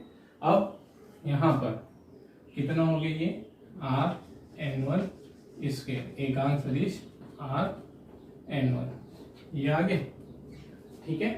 अब इसको हम क्या करते हैं जो, ठीक है, इसको और छोटा अगर हम लिख दे, मतलब समीशन के रूप में, ये हमारा समीकरण आ गया, ठीक है, मतलब बलों को सदिश योग करते जाना है, ये उसकी व्यंजक समीकरण है ना। या इसको हम और किसके रूप में लिख दे, ठीक है, ओके, ये Q1 4πε0 समेशन के रूप में अगर हम लिखते, है ना, तो ये हो जाएगा समेशन, ठीक है, आई की वैल्यू कहाँ से जा रही है ना, चलो आई मतलब एक अंक को जो हम आई बता रहे हैं, मतलब ये जैसे आवेशों के, ये तो एज इट इज हो गया Q1 4πε0।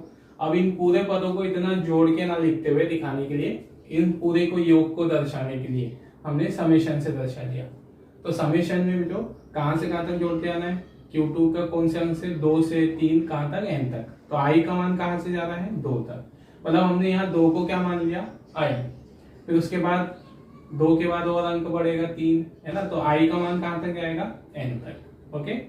फिर यहाँ पर Q आई लिख दिया, ओके, क्या लिख दिया यहाँ, Q आई, ठीक है ना। मतलब ये आई को, ये जो अंक है इसको 2 3 ऐसे अंक ना लिखते हुए हमने आई बता दिया, और आई की वैल्यू क्या बोल दी, कहां से कहां तक जा रही है, 2 से लेकर n तक, 2 से लेकर n तक, ओके। फिर बटे में यहाँ क्या आएगा, आर, 2 को क्या माना है आई 1 है ना, उसका स्क्वायर। ठीक, एकांक सदिश आर आई 1 है ना, वही है। तो आई पहले पद में आई का मान कितना होगा 2, फिर दूसरे पद में आई का मान कितना होगा 3, तो 3 1 आएगा। तीसरे पद में आई का मान क्या होगा, है ना, जो तीसरा पद रहेगा वहां पे उसमें आई का मान क्या आएगा 4 1, फिर अगला आएगा n1 ऐसा। तो यहाँ पर चलिए, तो ये आ गया उसका, है ना, समेशन में समीकरण को।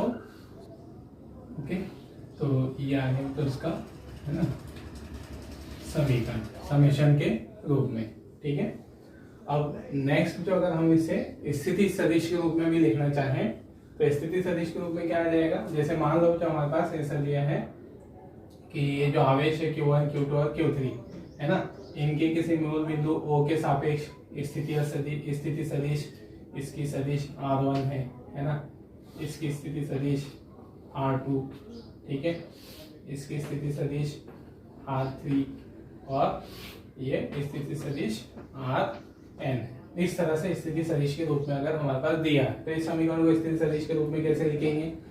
ठीक है, तो यहाँ पर देखिए, तो अभी इससे पहले जैसे हमने वो कूलाम के नियम का सदिश रूप पढ़ा था, है ना, तो सदिश रूप में हम यहाँ पर क्या लिखते थे, जैसे F12 लिखना है तो F12 को हम क्या लिख देते थे, मैं उससे तो आपको आसानी से याद आ जाएगा कैसे लिखना, 1/4 Q1 Q2 है ना, अपॉन में यहाँ पर क्या आता था, ये सदिश R1 माइनस सदिश R2 उसकी घात 3 है ना, इनटू में सदिश R1 माइनस सदिश R2। ये तरीका बताया था ऐसे, है ना, मतलब यहाँ पर 1 सदिश R1, यहाँ 2 है तो सदिश माइनस R2, इस तरह से, है ना। तो ऐसा ही मतलब ये किस तरह से आप लिखोगे उसके लिए ये वाला याद दिलाया जो आपको मैंने, है ना। तो अब देखना इसको हमें किस में लिखना है, किसके रूप में, सदिश स्थिति सदिश के रूप में। ठीक है, स्थिति सदिश के रूप में उपरोक्त समीकरण। ठीक है, यही समीकरण स्थिति सदिश के रूप में कैसा बन जाएगा, तो F1 है ना, F1 इधर Q1 1/4πε0 समेशन में आई की वैल्यू 2 से कहां तक जा रही है n तक, ये तो एज इट इज है यहाँ तक, है ना। यहाँ पर भी हमारा क्या है QI। अब QI यहाँ क्या लिखोगे स्थिति सदिश के रूप में, तो यहाँ देखना मुझे पहला अंक कौन था, यहाँ पे 1 था, फिर माइनस उसमें से किया, तो यहाँ पहला कौन है 1 है, उसके बाद कौन आएगा 2 आएगा, 3 आएगा, 4 आएगा, है ना, और 2 3 4 ऐसे n तक, इनको हमने क्या माना है I माना है। मतलब यहाँ पहला अंक कौन है R1, जैसे यहाँ पहला अंक 1 था उसमें से 2 को माइनस किया था, तो यहाँ पहला अंक कौन आ गया हमारा जो, ठीक है, R1 है ना, माइनस अब यहाँ तो आपको कोई दूसरा अंक दिख नहीं रहा, आप बोले यहाँ तो एक ही है, लेकिन ये 1 पे लगने वाला परिणामी बल है, किसके कारण, Q1 पे लगने वाला परिणामी बल किसके कारण, Q2 के कारण, Q3 के कारण, ऐसा।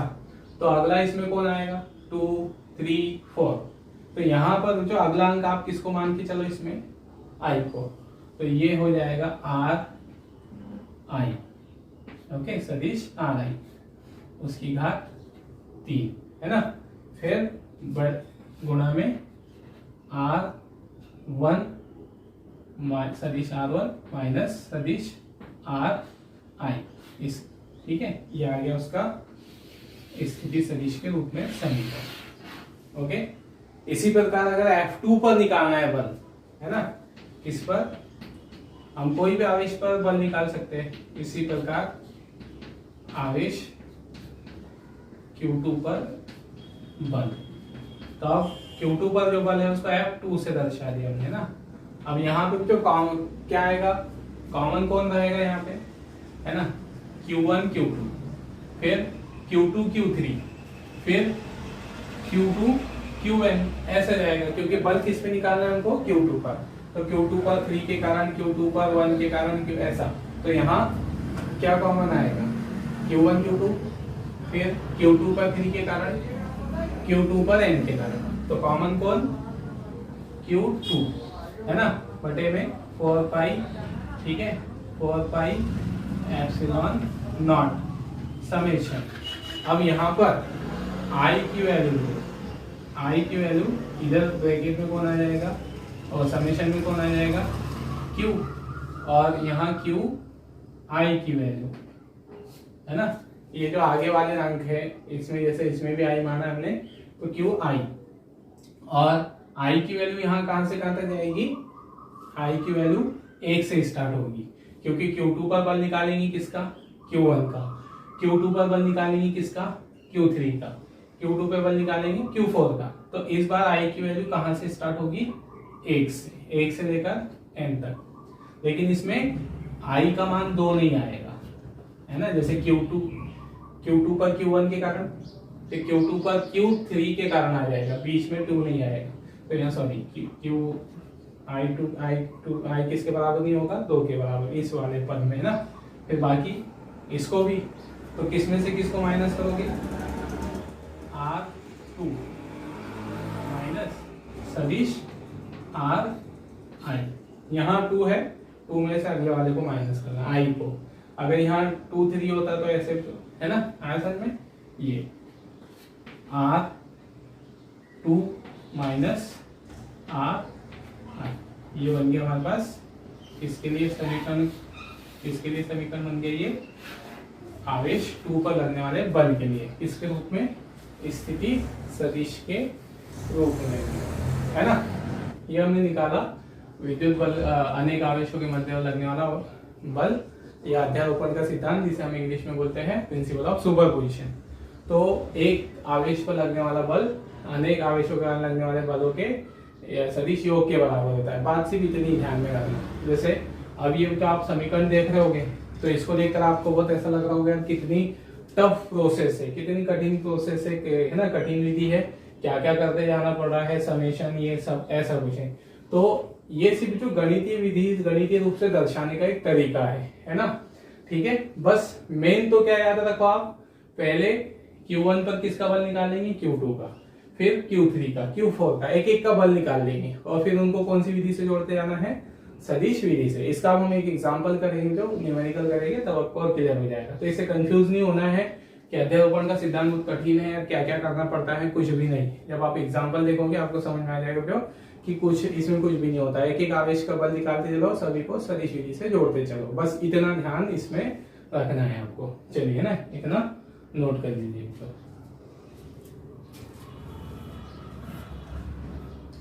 ठीक है, अब जो हम इसके अध्यारोपण के सिद्धांत को समझने के लिए कुछ एग्जांपल लेते हैं उसके ना, ठीक है। तो यहाँ पर तो इससे पहले उस, है ना, अध्यारोपण के सिद्धांत या आवेशों के मध्य लगने वाले बल को ज्ञात करने के लिए हमें सदिश का आना जरूरी है, है ना, मतलब इसके लिए हमें सदिश नियमों का आना जरूरी है।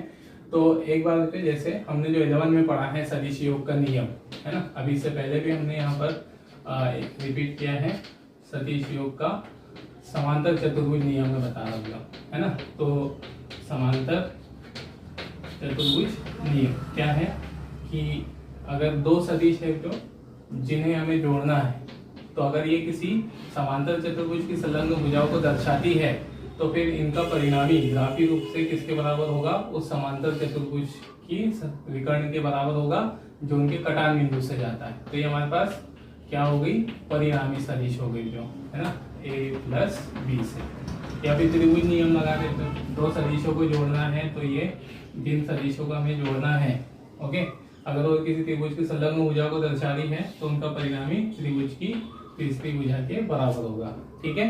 अब ये तो जो ग्राफीय रूप से दर्शाना हुआ कि दोनों का जो कौन सी भुजा से दर्शाएंगे, है ना, लेकिन यहाँ पर परिणामी जो परिमाण आता है सदिश का, ठीक है, इन दोनों को जोड़ने के बाद परिमाण, ये जिसे हम क्या बोलते हैं, परिणामी, है ना, परिणामी सदिश का परिमाण, ठीक है। परिणामी सदिश के परिमाण का सूत्र R बराबर, है ना, ब्रैकेट में से निकाला था जो ये a² b² plus 2ab cos theta, है ना। मतलब यहाँ पर अगर ये तो ग्राफिक रूप से बताया इसके बराबर होगी, उसका मान निकालने के लिए, परिमाण निकालने के लिए हमारे पास ये व्यंजक है। तो a मतलब पहली सदिश का परिमाण का स्क्वायर, b दूसरी सदिश का परिमाण का square, 2ab cos theta. Theta कहाँ क्या होगा, इनके बीच का कोण। ये जैसे सदिश a और b है तो ये उनके बीच का कोण हो गया। तो इस सूत्र के द्वारा हम उनका क्या निकाल लेते हैं, परिमाण निकाल लेते हैं, है ना। तो आपको अध्यारोपण का सिद्धांत आरोपित करने के लिए ये इतनी बात मालूम होनी चाहिए, ठीक है। और दिशा के लिए भी एक सूत्र आता है ना। तो अभी हम उसको बाद में देखते हैं, इसी के आधारित हम एग्जांपल देख रहे थे, ठीक है। तो नेक्स्ट देखें, है ना। चलिए ये हो गया हमारे पास समीकरण, ठीक है। अब इस पर आधारित कुछ एग्जाम्पल देखते हैं, ठीक है। मैं तो अपनी बता रहा हूँ, जो क्वेश्चन लिखे हुए आपको बुक में मिल जाएंगे, ठीक। तो जैसे मान लिया हमने हमारे पास कि किसी ऐसा दिया है हमको, है ना, 3 बराबर आवेश, बराबर और सजातीय आवेश किसी समबाहु त्रिभुज की कहां पर है, शीर्ष पर स्थित है। समबाहु त्रिभुज ए बी सी के शीर्ष पर स्थित है, ओके। और है ना, हमें यहाँ पर बिंदु सी पर स्थित आवेश पे बल निकालना है। ऐसे प्रश्न बना दिया ऐसे कि माना 3 सजातीय और बराबर आवेश Q किसी समबाहु त्रिभुज के शीर्ष ए बी सी पर स्थित है, तो सी पर स्थित आवेश पर परिणामी बल की गणना कीजिए, है ना। कोई भी बिंदु बोल देगा वो, ए पर, बी पर, सी पर, किस पे भी, सब पर एक जैसा आएगा, है ना, नियम वही रहेंगे। अब देखो, तो समबाहु त्रिभुज है, मान लिया कि समबाहु त्रिभुज की भुजा कितनी है, ए है, ठीक है। हमें बल निकालना है किस पर, आवेश क्यू पर। तीनों वैसे क्यू आवेश है, लेकिन कहाँ रखा हुआ है, बिंदु सी पर रखे हुए, ओके। तब हम निकालेंगे, है ना, मैं सॉल्व करके बता रहा हूँ। तो बिंदु सी पर स्थित आवेश पर, ठीक है, आवेश है ना, बिंदु बी पर स्थित आवेश का बल, ठीक है। मतलब इतना शब्दों में लिखोगे नहीं, अभी तफसील बता रहे एक बार वीडियो में, ठीक है। आपको बुक में सॉल्व मिल जाएगा, लेकिन यहाँ समझा देता हूँ, है ना। तो बिंदु सी पर स्थित आवेश पर बिंदु बी पर स्थित आवेश का बल, ठीक है। किसका बल निकालना है हमको, सी पर रखे हुए। तो सी पर कौन बल लगाएगा, चलो मैं इसको मिटाई देता हूँ। सी पर बल लगाएगा पहले कौन, बी पर स्थित आवेश। तो ये इधर बल लगाएगा उस पर, है ना, प्रतिकर्षित करेगा, सजातीय बोले। तो इस बल को नाम हमने दे दिया एफ बी सी, है ना। इस बल को नाम दे दिया एफ बी सी, ठीक है, बी से सी क्यू। अब इसका मान क्या होगा, तो हमारे पास समीकरण है ना, 2 आवेशों के मध्य लगने वाले बल का मान निकालने के लिए, है ना, ये बल का सूत्र है। तो इस सूत्र से एफ बी सी का मान, एफ बी सी कितना हो गया यहाँ पे, ओके। एफ बी सी जो कितना हो गया, ये 1/4πε0, ये एप्सिलॉन नॉट, इसको मैं के मान के चल रहा होगी, है ना, बार बार लिखने में वो होगी। तो के Q1 Q2, पहला आवेश का मान दूसरा आवेश का मान का गुणनफल। तो पहला आवेश भी Q है, दूसरा आवेश भी Q है, तो कितना हो जाएगा, Q², है ना। अब उनके बीच की दूरी का वर्ग, तो बीच की दूरी कौन है यहाँ, ए का वर्ग, ये हमारे पास, ठीक है, इस सूत्र से आ गया, ठीक। अब इसी प्रकार का, है ना, किस पे निकालना है, अब कौन भी बल लगाएगा, ए पर रखा हुआ आवेश। तो ए पर रखा हुआ आवेश वो भी उसको प्रतिकर्षित करेगा, तो ये हो गया, है ना। तो ये किसके कारण लगने वाला बल, ए पर स्थित आवेश के कारण सी पर स्थित आवेश पर लगने वाला बल, एफ ऐसी दर्शा दिए, ठीक है। अब इसका मान क्या होगा, तो वही सूत्र है 1/4πε0, तो उसको कैसे दर्शा दिया, दोनों आवेशों के परिमाण का गुणनफल। तो Q इंटू Q कितना हो गया, Q इसके, दोनों के बीच की दूरी का वर्ग, ए इसके। दोनों के मान कैसा है बच्चों, अभी समान आए, क्योंकि दोनों आवेश भी समान थे, परिमाण भी समान थे, है ना, दूरी भी समान थी। तो अब इनको हमने सुविधा के लिए, हमने हमारी सुविधा के लिए इसको किससे दर्शा दे रहे हैं हम, एफ से, मतलब दोनों का एफ के बराबर मान लिया, ओके।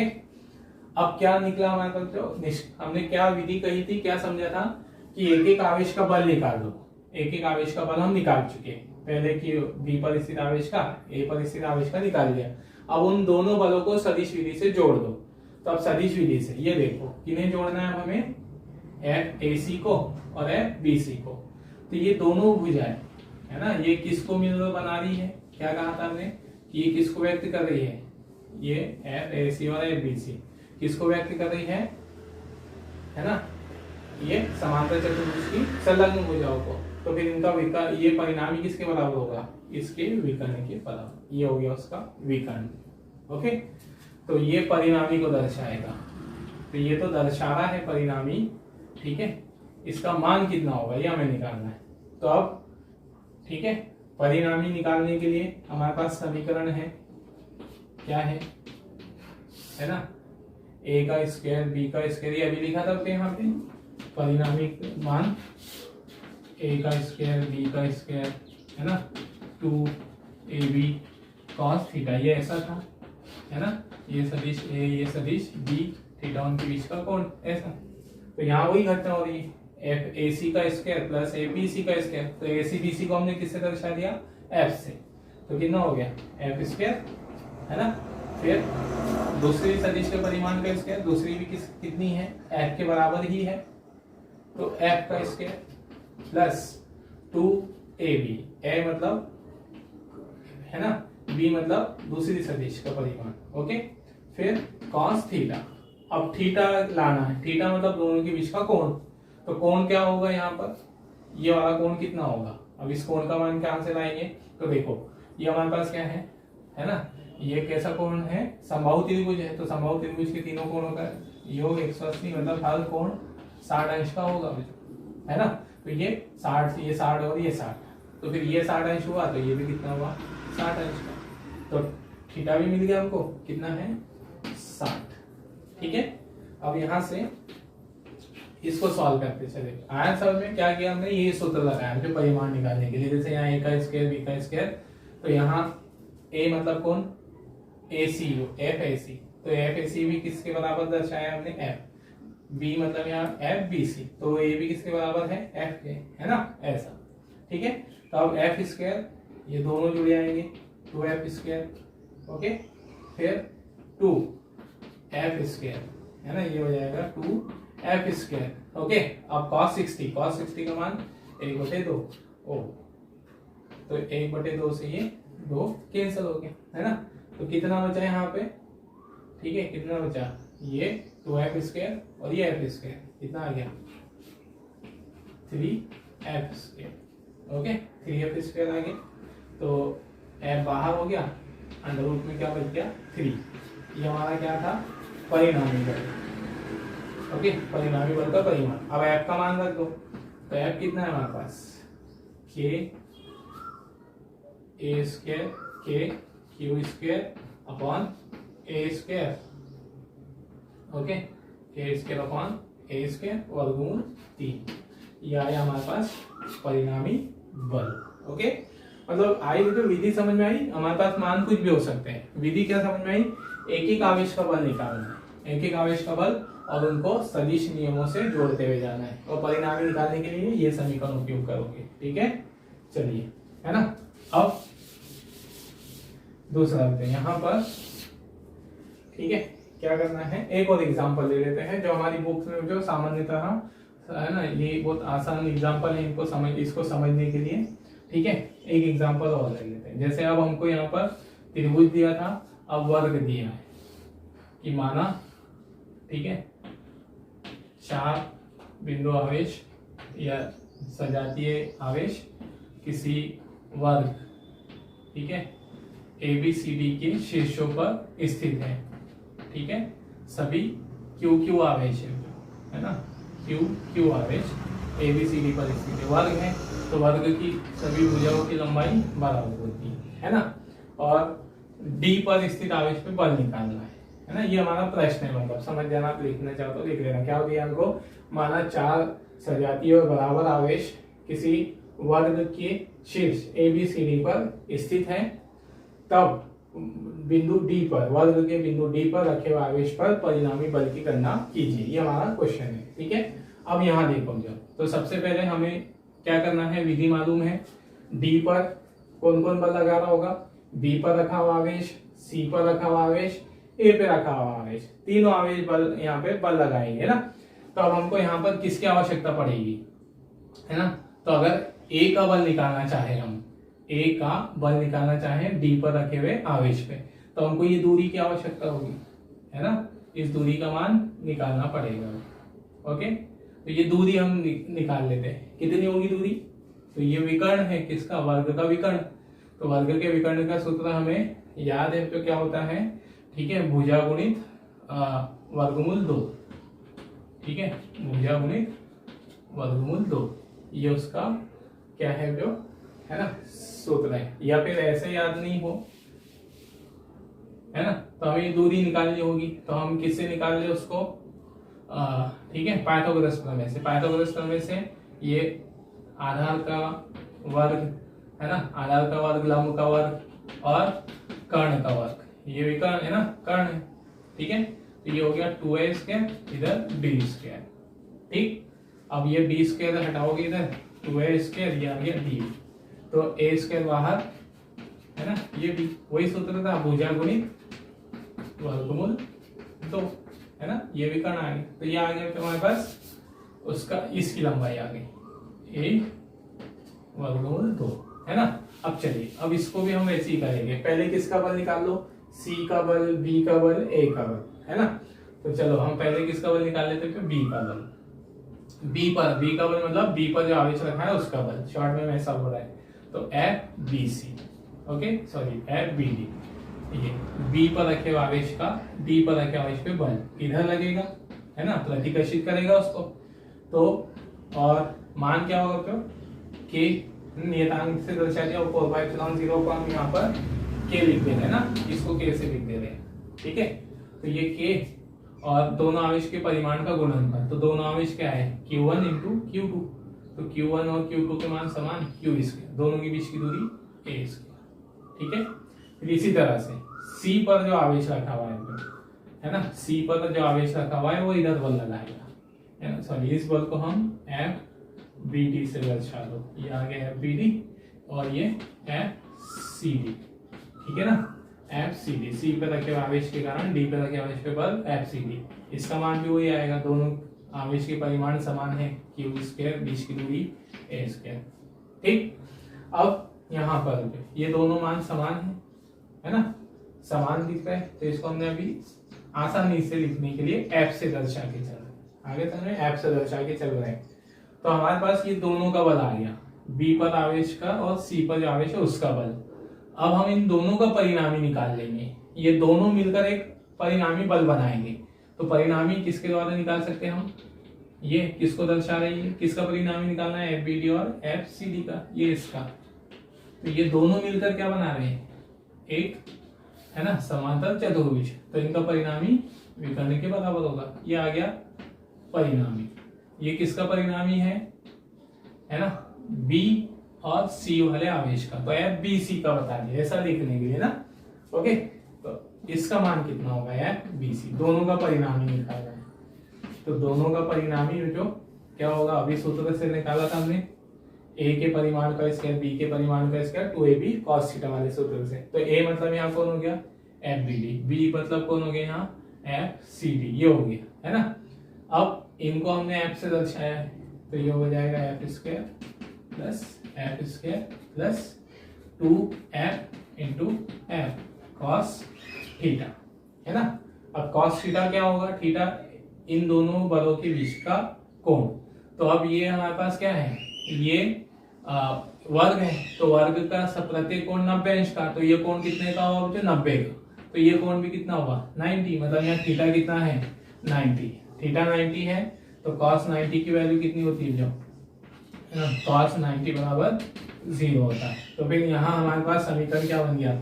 ये 2f स्क्वायर, ये हो गया 2f स्क्वायर प्लस यहाँ पर 2f इंटू 2f स्क्वायर हो जाएगा, cos 90 का मान 0, तो ये पूरा पद 0 हो गया। तो हमारे पास समीकरण इतना बचा बस, 2f स्क्वायर, यहाँ से f बाहर, ये √2। तो एफ बी सी का परिमाण कितना आया? f √2, f का मान रख दो, कितना है? k Q square by A square वर्गमूल 2। ये हमारे पास किसका परिणाम ही आ गया, सी वाले आवेश का और डी वाले आवेश के बल का परिणाम ही आ गया। अब ये 2 का आया, अभी एक आवेश और बचा हुआ है, कौन बचा है, ए पर रखा हुआ। तो अब ए पर रखे हुए का बल हम निकालेंगे, तो ए पर रखे हुए का बल निकालो। तो ठीक है, ये पॉजिटिव है जो, ये भी इसको क्या करेगा, प्रतिकर्षित। तो ए पर रखा हुआ जो आवेश है उसका बल इधर लगेगा, है ना। आयतन में ए पर जो आवेश है उसका बल इधर ही लगेगा, है ना। तो इस बल को हम दर्शा देते हैं एफ ए डी, ए पे रखे हुए आवेश का बल एफ ए डी। तो इसको हम कौन से, इसका मान देख लो, ठीक है, एफ ए डी का मान निकालना है। ए पर जो आवेश रखा हुआ है, ओके, उस डी पर रखे आवेश पर जो बल लगाएगा उसका मान।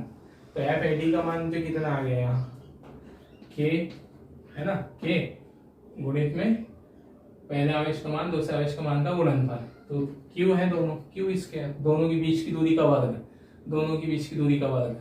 तो क्या हो जाएगा, ए वर्गमूल 2 का वर्ग, कितना हो गया ये, के, है ना, के क्यू स्क्वायर, ओके। और ये हो जाएगा हमारे पास 2a स्क्वायर। ये किसका मान आया, एफ ए डी का।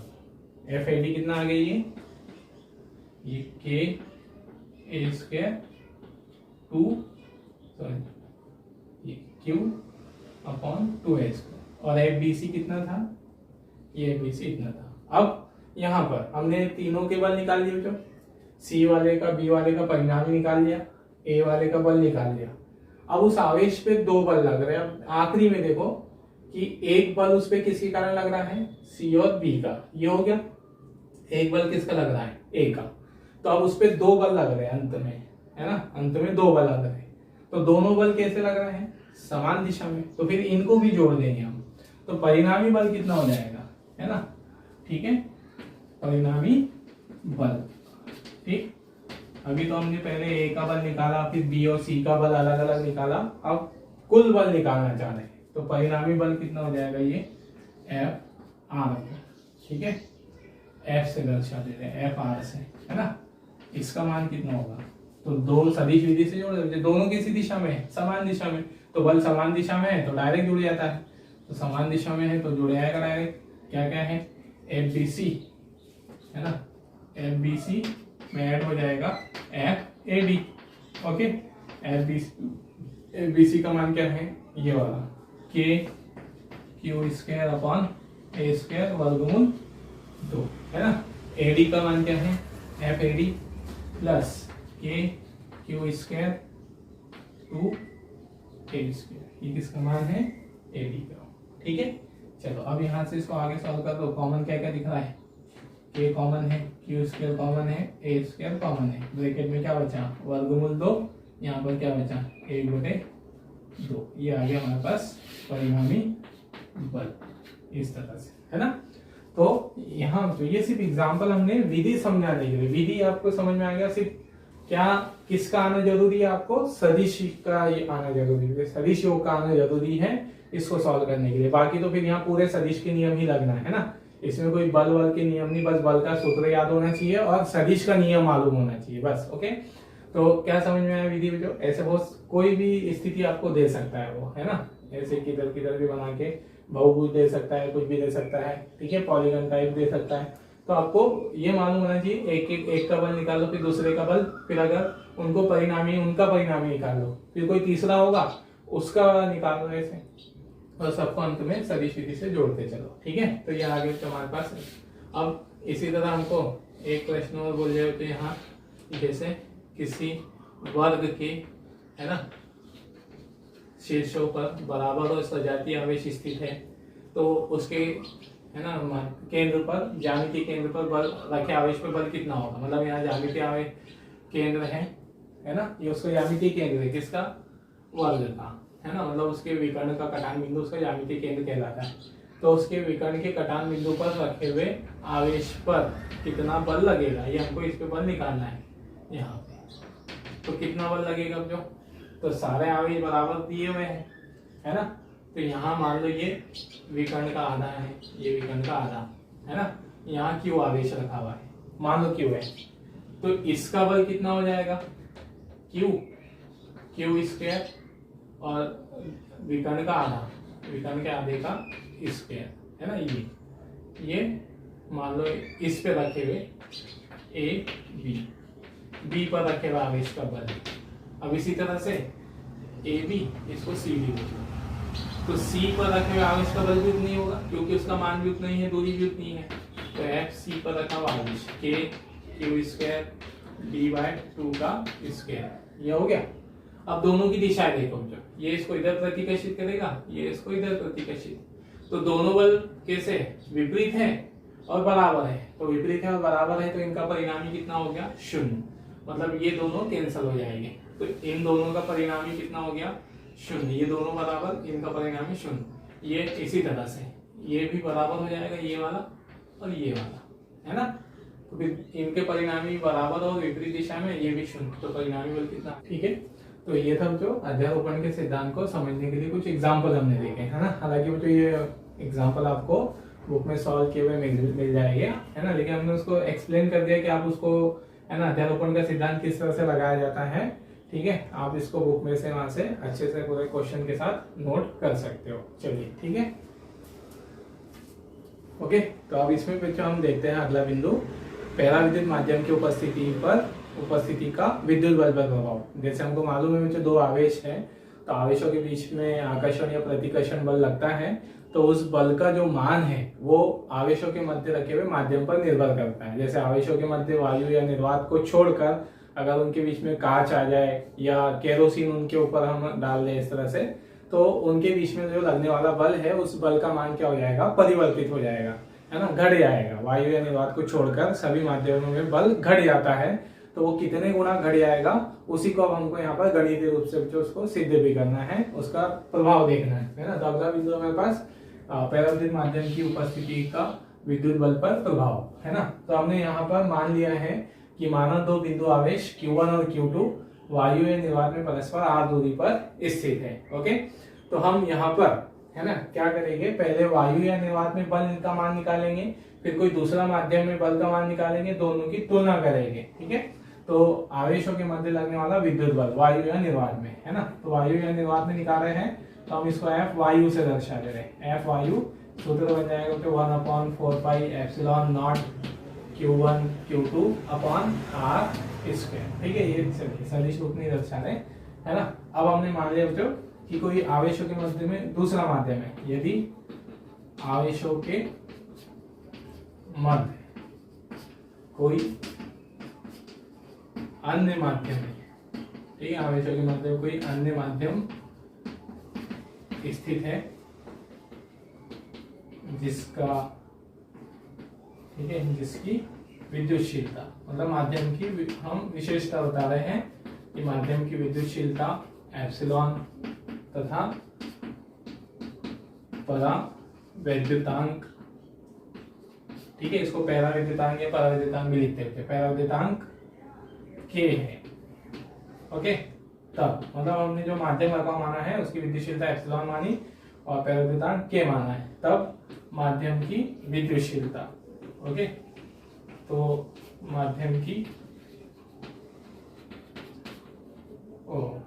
माध्यम की विद्युतशीलता जो है एप्सिलॉन का मान कितना आ जाएगा, एप्सिलॉन हो जाएगी एप्सिलॉन नॉट इनटू के। कहाँ से, ये जो हमने पढ़ा थे यहाँ, चूंकि के बराबर कितना होता है, एप्सिलॉन अपॉन एप्सिलॉन नॉट, तो इससे हमको किसकी विद्युतशीलता मिल गई, माध्यम की, है ना।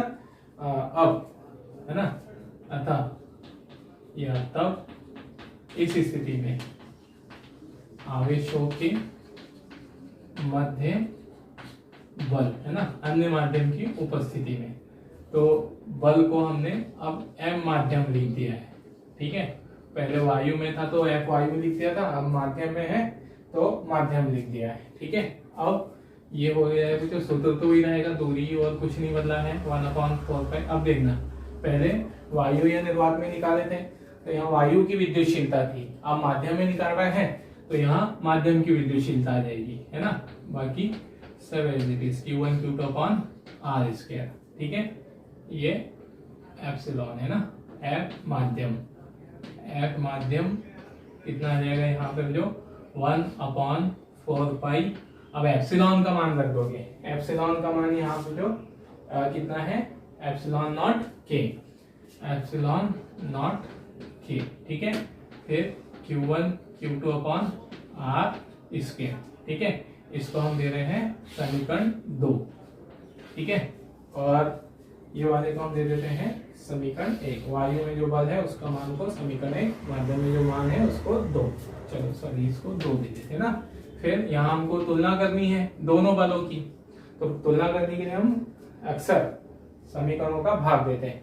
तो समीकरण 2 में भाग दे रहे हैं हम समीकरण 1 का, तो F माध्यम, ये आ जाएगा F माध्यम, ठीक है। इधर बटे में F वायु, F माध्यम बटे F वायु, ठीक है। तो इधर बचेगा इसका मान, है ना, भाग दे रहे तो F माध्यम के मान में Q1 Q2 अपॉन आर इसके, ठीक है। इधर बटे में 1/4 pi epsilon 0 Q1 Q2 upon are इसके, ठीक है ना। तो ये कैंसिल हो गया, पे यहाँ पे क्या बचा, F माध्यम का मान F माध्यम बटे F वायु, है ना। दोनों इसका अनुपात आया 1/k, बाकी तो सब कैंसिल हो जाएगा, 1/k ही बच जाएगा यहाँ। तो F माध्यम का मान कितना है हमारे पास, ठीक है। F माध्यम का मान, है ना, F माध्यम मतलब माध्यम में आवेशों के मध्य लगने वाला बल 1/k गुणित F वायु। तो क्या निष्कर्ष समझ में आया हमको इस पूरे से, तो कि आवेशों के मध्य अन्य माध्यम रख देने पर उनके बीच लगने वाला बल, वायु में जो बल है उसके 1/k गुना हो जाता है, मतलब घट कर 1/k गुना रह जाता है। यही बात हमने यहाँ पर लिखी है, जो मतलब परावैद्युत माध्यम की उपस्थिति में आवेशों के मध्य लगने वाला बल, ठीक है, विद्युत वायु में जो विद्युत बल है, विद्युत बल के मान का 1/k गुना रह जाता है, ठीक है। मतलब यहाँ बल के मान में कितनी कमी कितनी ज्यादा होगी, जो है ना, वो किस पे निर्भर, कितनी कमी होगी वो निर्भर करेगा माध्यम के परावैद्युतांक पे। जैसे उदाहरण के लिए समझने के लिए हमने कहा जो दो आवेश है Q1 Q2, कोई उनके मान होंगे, ठीक है। अब ये वायु या निर्वात में रखें, तो वायु या निर्वात में उनके बीच में बल आया 10 न्यूटन, है ना। अब हम क्या बोलते हैं कि हम इन आवेशों के बीच में किसको रख देते हैं, कांच को। तो यदि कांच की उपस्थिति में, है ना, आवेशों के मध्य कांच रख दिया जाए परावैद्युत माध्यम, तो कांच रख दिया उनके बीच में, ठीक है। तो क्या बल कितना हो जाएगा कांच की उपस्थिति में, F कांच मतलब माध्यम, कांच गुणित 1/k गुणित यहाँ पर F वायु, वायु में जो बल है उसका कितना हो जाएगा, 1/k गुना हो जाएगा यहाँ से। तो समीकरण क्या बनेगा हमारे पास, अब कांच के लिए है ना, कांच के लिए k बराबर कितना होता है, 5 होता है, 5.1 होता है, रफली हमने 5 लिखा होता है इसको राउंड फिगर ना। तो फिर F इन कांच, फोर्स इन कांच में जो फोर्स है जो वो 1/5 गुणित वायु में जो बल है, वायु में बल कितना है 10 न्यूटन, तो बल कितना बचा यहाँ पे 2 न्यूटन, है ना, इस तरह से। तो कांच रख देने पर वायु में जो बल 10 न्यूटन था, कांच रख दिया तो घटकर कितना हो गया 2 न्यूटन, है ना। फिर इसी तरह से जो मान लो केरोसिन रखा है ना, केरोसिन की उपस्थिति में, केरोसिन बोल दो या वैक्स बोल दो, तो केरोसिन के लिए, ठीक है, के कितना होता है, के लिए के होता है 2, है ना, इतना हो गया। तो केरोसिन के लिए 2 होगा, तो फिर फोर्स इन केरो मतलब आवेशों को केरोसिन में रखने पर फोर्स कितना हो जाएगा 1/2 गुणित वायु में जो बल है ना। तो वायु में बल कितना है हमारे पास 10, तो 10 न्यूटन बटे में 2, तो कितना आ गया ये 5 न्यूटन, ठीक है। तो केरोसिन में जो बल बचा है ना, क्या हुआ, केरोसिन में जो बल बचा वो कितना 5 न्यूटन। अगर दो आवेशों के बीच में वायु और निर्वात में रखने पर 10 न्यूटन बल लग रहा है, तो उनको केरोसिन में रख दोगे आप तो 5 न्यूटन बल हो जाएगा, है ना, इस तरह से। और अगर हमने पानी में रख दिया जो है ना, पानी का लिए के कितना है 80 होता है ना, 80.4 होता है, आप उसको राउंड फिगर 81 मान लो या 80 मान लो, तो पानी जो है वो बल को कितने गुना कम कर देगा?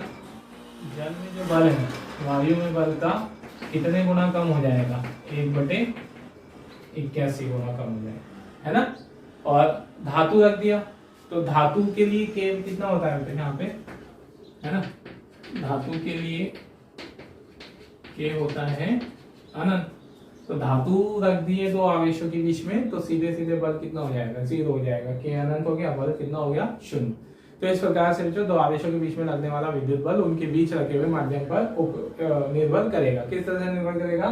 तो हम ये रिलेशन याद रखें, है ना। जो भी माध्यम पूछा जाए उस माध्यम का क्या रख देंगे हम? वैद्युतांक, उसके आधार पर वहां बल की गणना हम कर सकते हैं, ठीक है। तो ये था जो माध्यम की उपस्थिति में बल का प्रभाव, मतलब निष्कर्ष याद रखें कि विद्युत बल का मान माध्यम की उपस्थिति में घट जाता है। कितने गुना घट जाता है? माध्यम के वैद्युतांक के, है ना, 1/k गुना वो हो जाता है, ठीक है। तो ये था जो हमारे पास उसका प्रभाव, ठीक है। और इसको जो कभी कभी है ना ऑब्जेक्टिव में पूछ लेता है कि जैसे पिनिनम लेख में बना देता है कि परावैद्युत माध्यम की उपस्थिति में विद्युत बल घटकर इतना रह जाता है, तो घटकर कितना रह जाता है? 1/k गुना रह जाता है। मतलब ये क्वेश्चन ऐसे कोई एग्जाम नहीं पूछते कि सिद्ध करो ये करो, लेकिन हमको समझना था सिलेबस के आधार पर जो तुलना करके लिखनी थी, तो इसलिए, है ना। और इस पे हमारा ऑब्जेक्टिव बन जाता है ये इतनी बिंदु पे, ठीक है। तो चलिए नोट कर लीजिए।